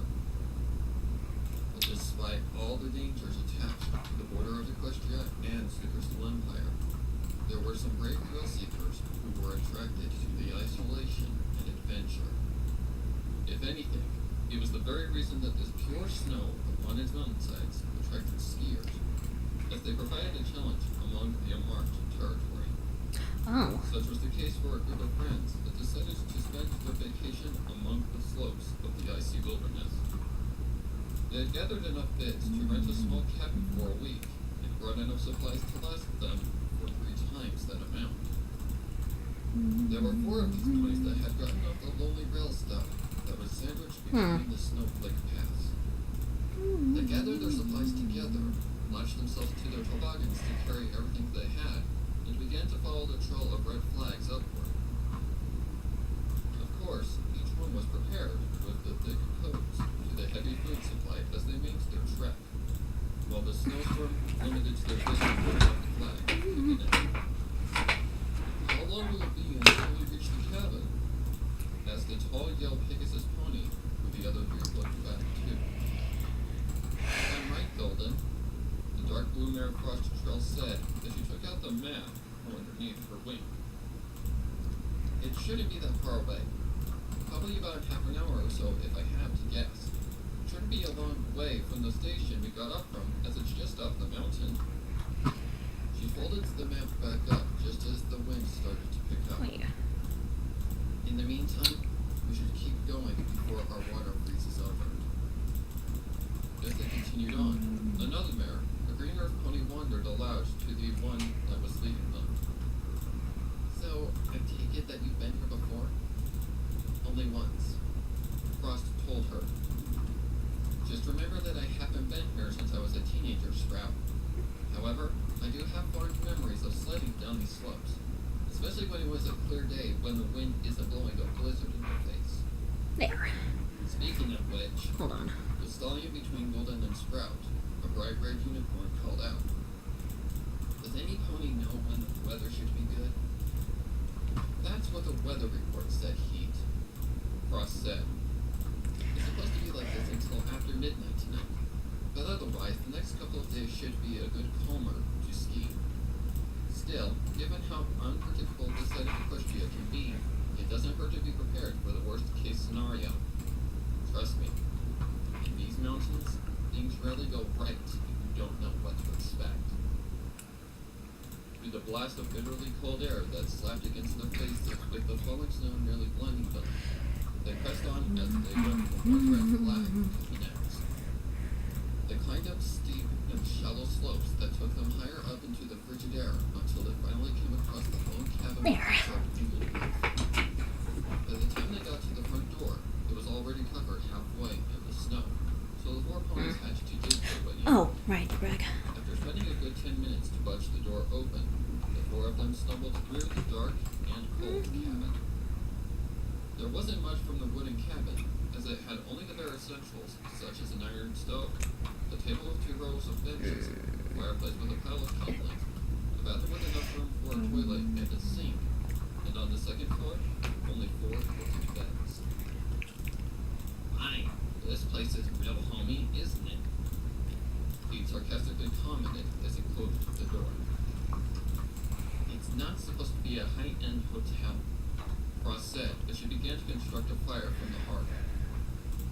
This place only gives what's necessary to live out here. Besides, I've already brought some parts to occupy our time between meals and skiing. But for now, we should keep warm and eat until tomorrow. That is, as long as the weather is agreeable. Still, I can't wait, Sprout said as she took some of the firewood to put into the stove. It's really exciting to ski here.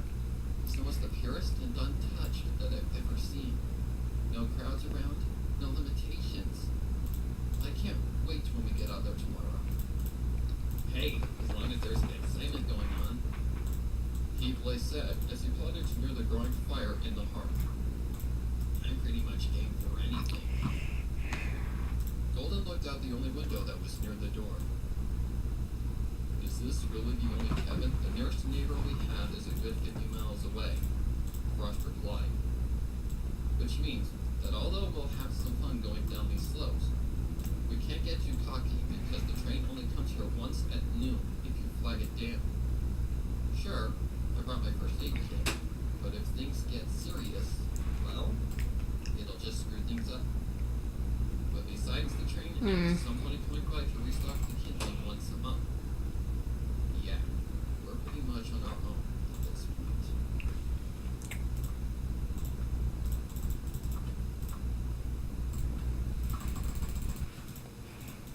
The next day, the wind and the foggy snow had died down enough to where the four of them were able to see the landscape as it was. They found that above where their cabin was, there was plenty of room to ski from what was smooth, while having a few places to jump from. However, they also noticed that the flat trail they came up from was a maze of rocks, sharp cliffs, and a nearly completely uneven surface that could be proven lethal without the well-placed markers to guide them down. However, they did manage to have a fun day on the upper half of the mountain. By the time that sunlight was setting, they returned to the cabin to set their coats up to dry while they sat near the fireplace. I think we can all agree that was the best ski trip ever, Sprout said, as the others heard. You've all got to give Goldie here for being such a knack at it. Oh, the Golden Stallion whined, waving a hoof. It kept falling down a few times. Really? He raised an eyebrow. Did you not see the rest of us tumbling over into a mini avalanche? But I get what Sprout is saying. Okay. Frost pointed out. For being a first timer, we were able to pick up skiing rather quickly. That's something to be proud of. Alright. Golden was about to say something, but was quickly interrupted. So, what are you going to do while dinner is cooking? He looked over to the stove. We've got a good hour or so, while we're still getting dry-ish. Oh! Sprout exclaimed. We could tell ghost stories. The others looked at one another. Seeing that there was nothing better to do anyway, they all thought that it would give the rest of them some entertainment. So, who's going first? Frost asked. Well, actually, Golden started, but was interrupted. How about the story I heard about a haunted asylum? Sprout raised up both excitedly. Well, I know the one about a silent movie that made a guy disappear. Frost interjected, not taking notice of Golden. Oh, are these references to a bunch of others? Those are nothing. He waved a dismissal hoof while rolling his eyes. I got a story about how a kid in Honeybell used an axe to kill all of his guys! Golden snapped at them, in which all three ponies now took notice of him. After taking a calming breath, he resumed. I was going to say that I brought with me some stories that I think you guys would be interested in because of how dark they are. Did you write a book? Frost questioned. Well, I pretty much have to. It's for a literature class. But I've come across some seriously messed up stuff when I was reading it. Here, what'll get it. After getting up and disappearing onto the second floor, he returned with a thick green gilded book. The complete Brothers Grimm fairy tales. He raised an eyebrow. You had to read fairy tales for a college class? Yeah, I won't lie. Golden said as he popped down between them. I was rather skeptical too, but after reading a few of these original stories, they're really messed up. My professor said that these stories were designed to scare the fools into learning good morals. I mean, it's got the original twist endings like both the stepsisters and mother were decapitated by the prince and Fluttershy, or how Hansel and Gretel's stepmother sent them into the woods to die because there wasn't enough food to go around. Seriously? Frost asked. Like what? Sprout inquired. Mind if if I reach just one? If anything, the setting is within the Crystal Mountains. This, I gotta hear. Pete commented. Okay. Golden flipped through the pages of the book, in which he began to read. The Wendigo.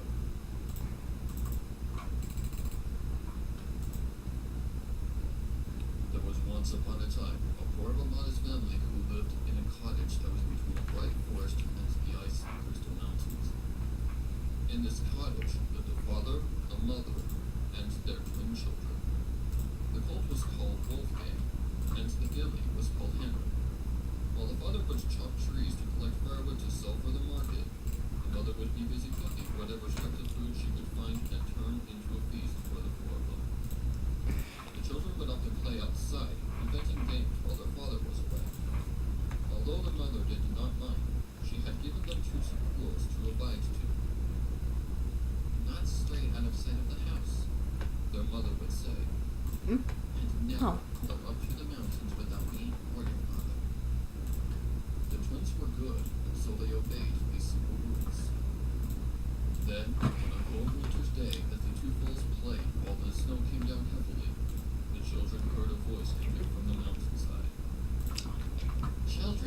Children, come up the mountain with me, for I have something wondrous to show thee. The children paused. This was surely their mother's voice, but neither of them could see her anywhere. So they called out where she was, and the voice repeated the same as before. Children, my children, come up the mountain with me, for I have something wondrous to show thee. Not wanting to disobey their mother, the two children turned towards the chill rocky mountainside in which they began to climb. However, as they did so, they couldn't see any sign of their mother except for her voice that called out to them. As they helped one another up the mountain, the children began to wonder what their mother would be doing up here in such merciless cold. Perhaps she's found a cave of gold, said Wolfgang.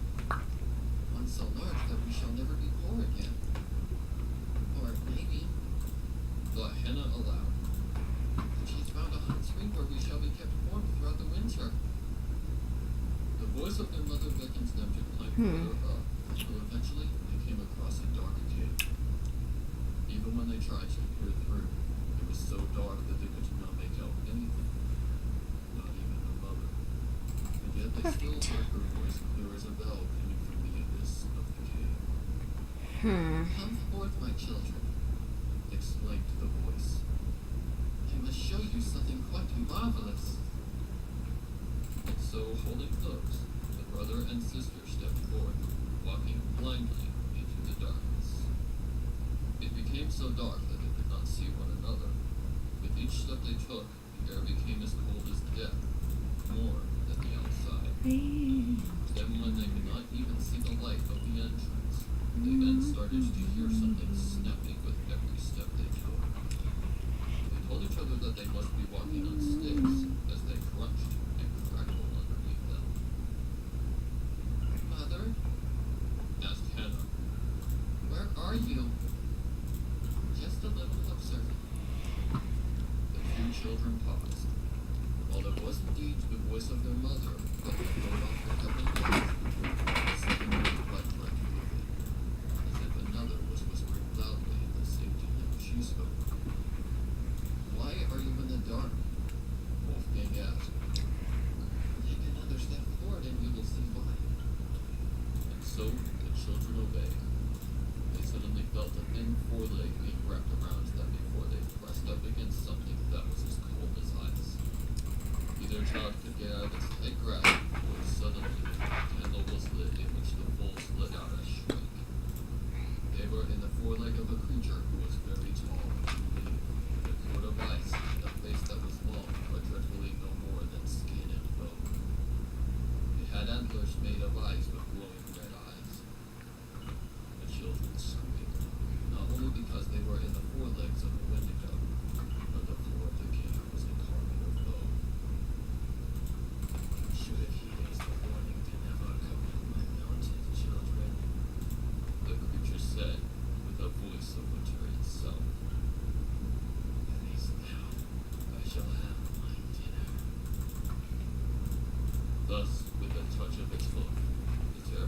children were turned into ice statues.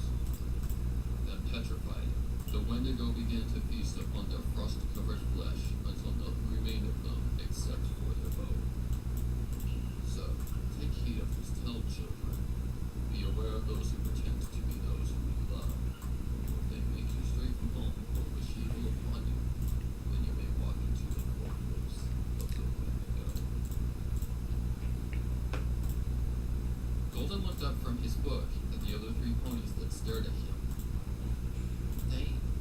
They actually read this to children? Like I said, Golden closed the book. It's not exactly a well-known story. I can see why, said he. I don't know if I would read it to my kid if I had one. Might be enough to give young false nightmares, Sprout commented. I mean, the Wendigo here is a whole lot darker than the harsh swarming tale. You have to remember, Golden pointed out, that stories, like fairy tales, tend to be rewritten over time to suit audiences' tastes. But that's pretty much what I've got. So, what about all of you then?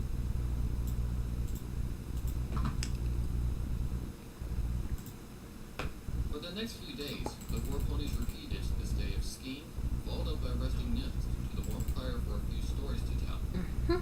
But on the day that they meant to make their departure back down the mountain, the clouds gathered, with the wind blowing harshly, with heavy clumps of snow coming down like snowballs from the sky. On that morning, Frost once again led the way, using the markers of the bright red flags to guide them. But as they began to make their way down through the maze of rock and snow, they realized that they couldn't see the next marker. To this, Frost forced them to stop. Wait, she said, holding up a blue wing. Something's not right. Where's the next marker? As much as the other three tried to peer through the veil of snow, they could not see much. Not even a shadow of a waving flag. Besides the snow and dark rocks that dotted nearby, everything around them was completely empty. Where is it? He'd asked. I can't see anything, Golden said. Which way do we go? Sprout called out. For a moment, Frost wasn't exactly sure herself. However, taking out a long line of rope, she went over to the previous marker to tie it and herself to each end. I'm gonna go out and look for it. Since each marker is placed about a stone's throw away, I think I should be able to find it. Maybe the flag had ripped off and the pole is probably still nearby. There. Now all of you stay right here. I'll be back as soon as I can. And so the three ponies watched as Frost disappeared into the cloud of white. At first, the rope went straight ahead until it became tight. Then it moved this way and that, to where it went into the opposite direction. Then came Frost, as she emerged back into their sights. Oh, Celestia, don't tell me, he'd said, but the sigh from their leader confirmed the worst fears. Yeah, we're stopping here. Are you kidding me? Golden objected. You didn't find anything? Not even a pole. Either it's been buried in the snow, or something has broken it off. Because I couldn't find a thing, even with me flying around. The other three ponies were shocked at this revelation. But, Sprout spoke up. What if we use our other ropes so you could... That's beside the point. Frost interrupted. If one marker has gone missing, who's to say that others are too? We cannot go any further until we know for absolute certainty where we're going. You all saw what it looks like from above. One wrong turn could send us tumbling over. I'm sorry, every pony, but until the weather clears up, we're not getting off of this mountain. But, Golden objected. My classes. I have to get... No, you don't get it. Frost snapped at him. Us getting down safely from this mountain is more important than your college courses. I'm sorry, but until we know where we're going, there's nothing we can do but wait. Besides, all prepared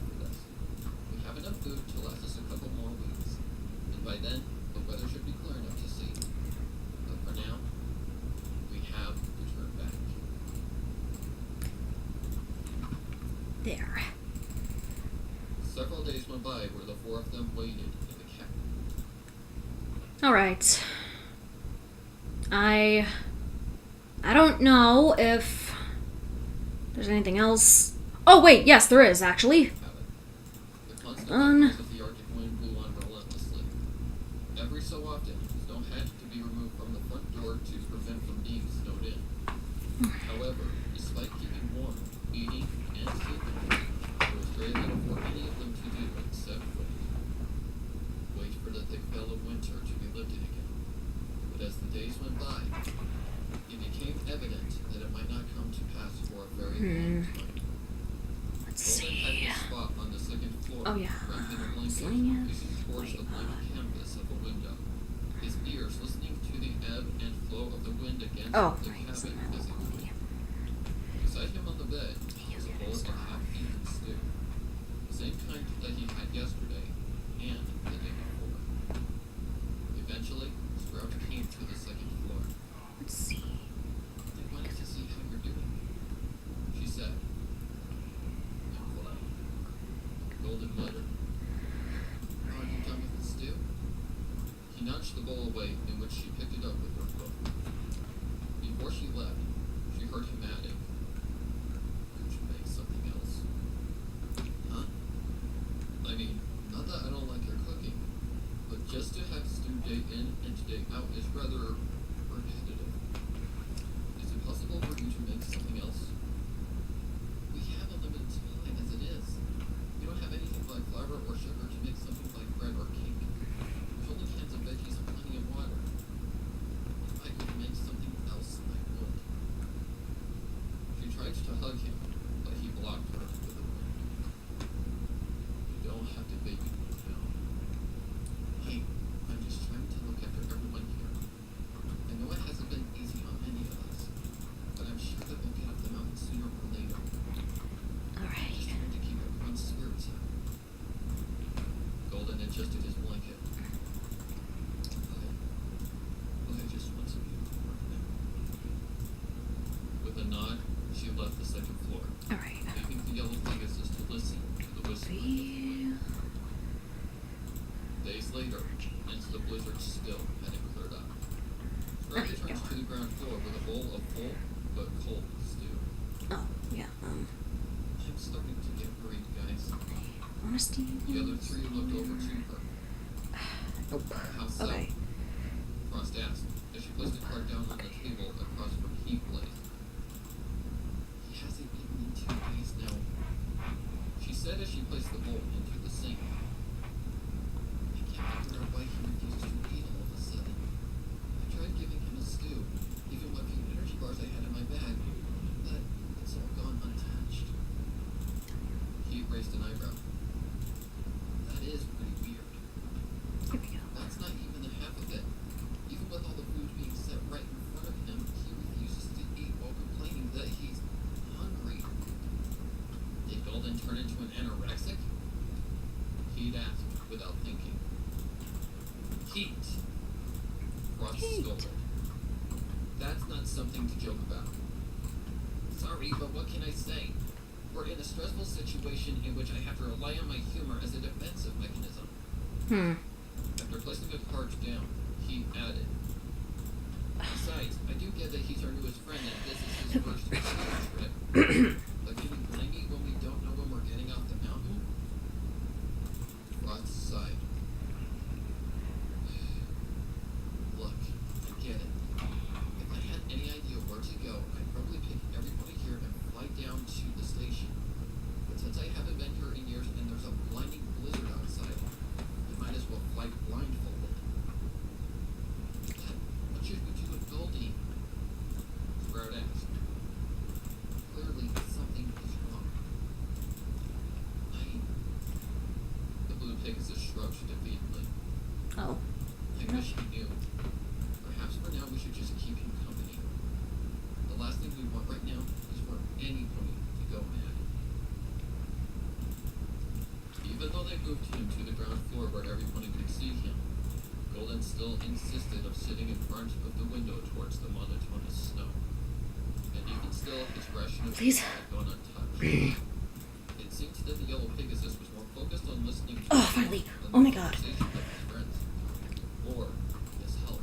haphazardly.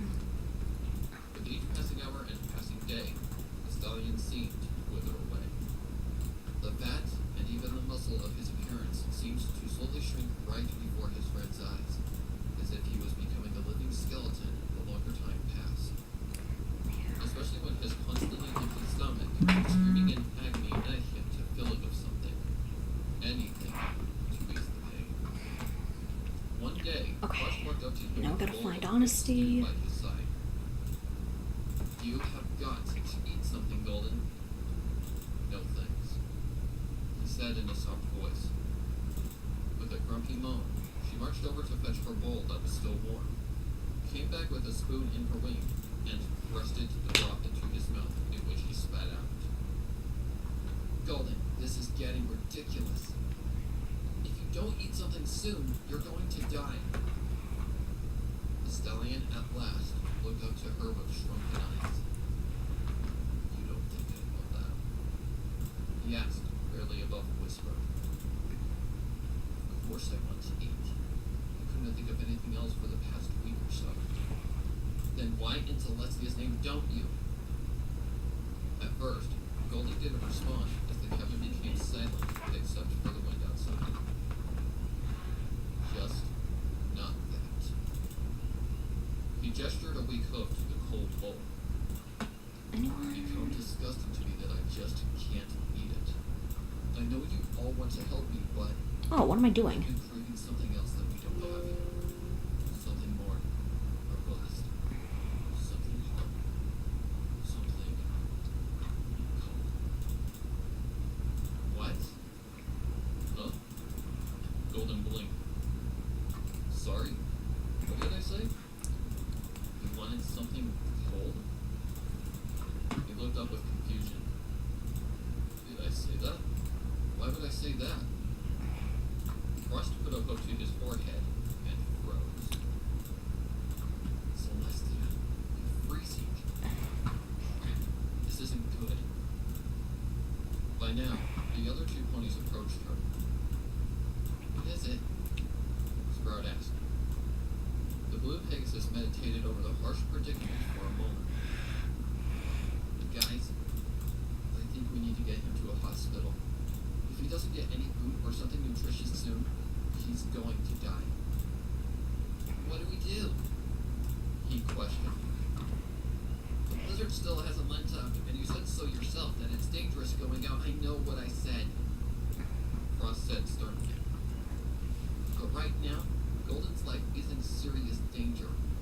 I don't know why he doesn't want to eat, but if I allow him continuing this any further, he might not be alive tomorrow. Suddenly, with a determined look, she began marching towards the stairs. I must get him onto that train. Heat and Sprout looked at each other, not knowing what exactly to say until Golden spoke. I'm afraid. The green mare nuzzled him. It's gonna be okay, Golden. He shook his head. No, not that. I'm afraid of what the wind is telling me. What I want to do. I really don't want to. Both ponies turned pale. Dude, he said with caution. Dude.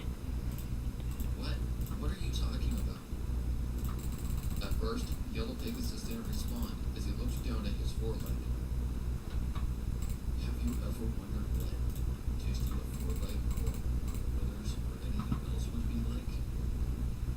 Suddenly, he put two hooves against his forehead with a disgusted look. I know, it's a sick idea. I don't want to do something like that, but each day it just gets harder. And that curiosity, that craving is just getting stronger. But I don't want to. Then don't, Sprout said, patting his back. You are much stronger than you give yourself credit for. Let's get you into your coat. Frost cut in with Golden's winter coat while wearing her own. I'm gonna try to fly you over to the station. I thought you said it was risky. It is, but given his condition, we don't have much of a choice.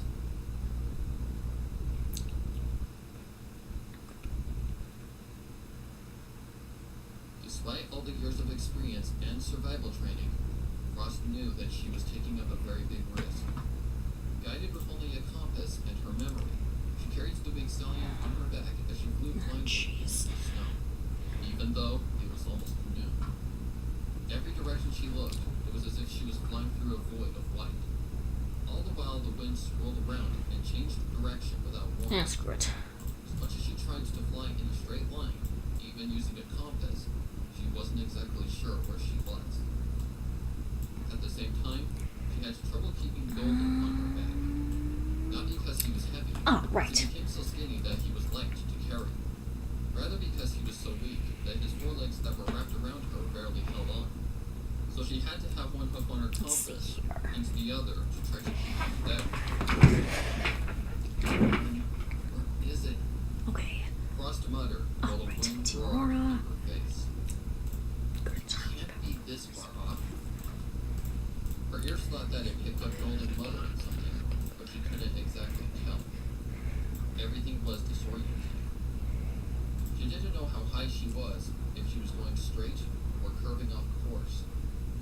Even when squinting her eyes among the flurry of snowflakes, she could see nothing but a blank canvas of white. Okay.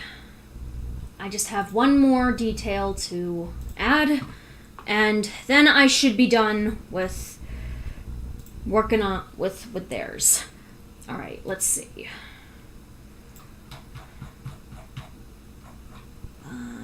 Here we go. Oh yeah, I meant to try and change their names.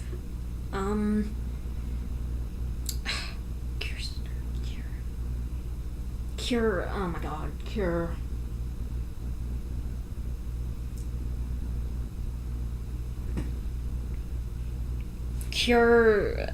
Jeez.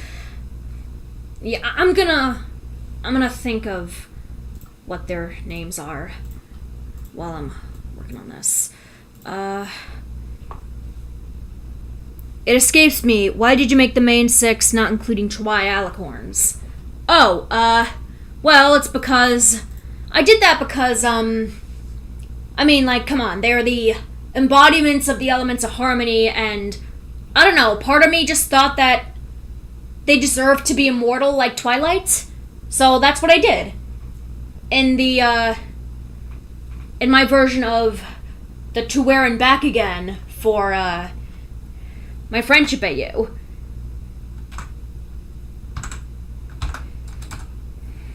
And in fact,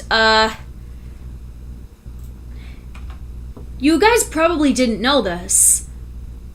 Actually, I'm pretty sure none of you knew this, but I actually took inspiration from something from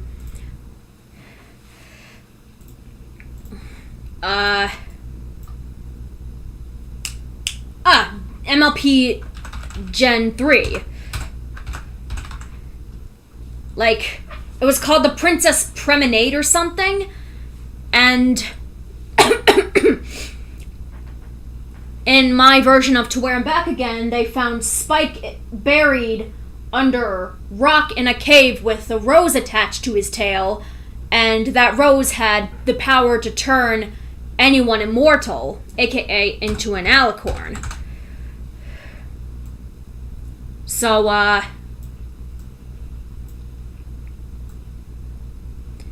yeah, and that's eventually what, and for, in the Princess Promenade of G3, that's how they found Spike, with the flower. And, like, there was some sort of legend that, prophecy that whoever found the flower would become a princess, and that's what I based it off of, and that's how I put Spike into my AU, because younger me thought Spike didn't deserve to be in the AU, and I had to correct that somehow. And that's what I did. So, yeah, part of all that happening made it so, like, I was actually inspired by something from MLP Gen 4. Gen 5! 3! I'm sorry, 3! Oh my god, all these gens are mixing together. Okay, so, yeah. Let's see, Cure. Oh, Terza, you watched that G3 movie? I had the storybook adaptation of it, but I don't know where it went. And I also watched the movie, but that was a long, long time ago. But, yeah, have you watched Glitch Tale? Yes, I have watched Glitch Tale. I've seen all of the episodes up to Animosity, which I'm pretty sure is the one that's the most recent one. And, in fact, I don't know if you guys knew this, but my fan-made sequel for Undertale, my Undertale AU, Battle for the Timeline, where we got introduced to Kara, part of that was actually inspired by Glitch Tale. So, yeah, I should give credit for that. I just mentioned you in some fan art on DeviantArt. I hope you like it. My favorite pony from Gen 3 was a Pegasus named Starsong. Oh yeah, I have a Starsong figure. It's in the attic though, my attic, but yeah. Want a hand with the cure names? Yes, Gigi, I would love that. Like, I'm basically like trying to base their names off of their personality. Like, May, cure zest, as in zesty, like add a little zest to it, you know? And cure rowdy, for Greg, double G Greg, like, is rambunctious and stuff, you know? And, the names I originally had for Angus and Bee were Cure Stern and Cure Aloof because, well, Angus he is pretty stern, but thinking about it now, that wouldn't be really a friendship thing. And Cure Aloof is definitely not a good friendship name. Even though Bee she's pretty aloof.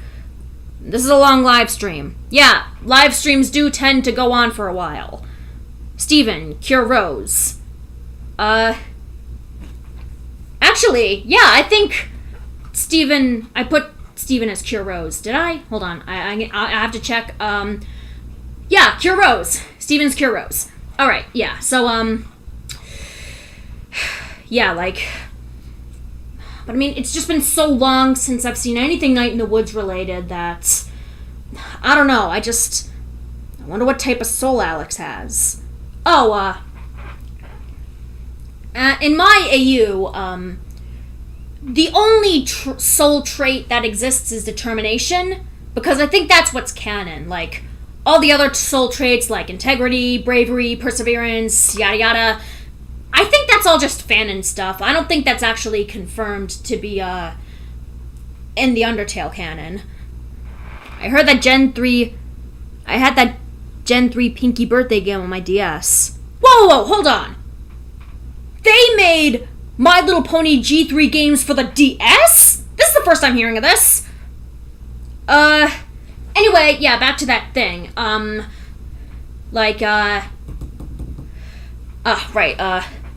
So yeah, like, the only soul type is determination, and and everyone has a different soul color, but the same soul traits.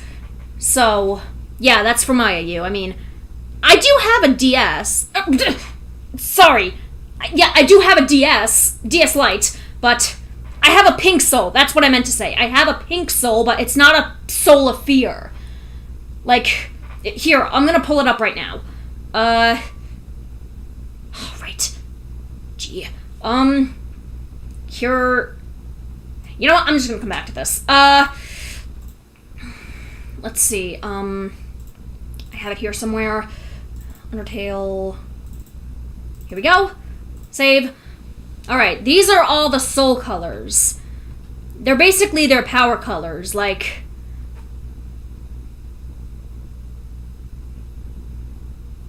That's... Like... Everyone's soul is a different color, but... They all have determination souls. So, yeah. Okay, back to this. Please, I need to come up with cure names for these guys. No, the mention of the game, I have the movie. Oh, wow, that's pretty cool. So, I mean, yeah, really cool.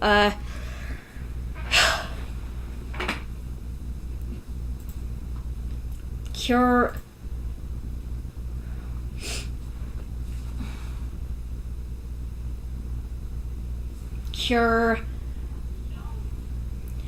Damn, that's a lot. Yeah, it is a lot. Gee, why didn't I think to do this before I did this? Ugh! Sometimes I never think ahead. Why don't I ever think ahead on these things? Okay, you know what? Yeah, this live stream has gone on for quite a bit. So, yeah, I think I'm just gonna end it here. I sent an idea on Discord. Oh, thanks, Digi. I'll have to check that later. But, yeah, this live stream has gone on for quite a bit, and yeah, so I'll come up with Angus and B's new cure names, but not right now. But, like, not right now, off camera. You know what I mean. Anyway, so, yeah, I guess this is, I guess I'll end the stream here. Thank you all so much for tuning in. Bye, everyone. I'll add you in one of my AUs. Oh, that's great! I can't wait to see it, Jacqueline Barbara. Yeah. Bye, everybody. You've been a lovely audience. So, yeah, hopefully I'll talk to you all again soon. Okay. Okay, bye. End. Distance.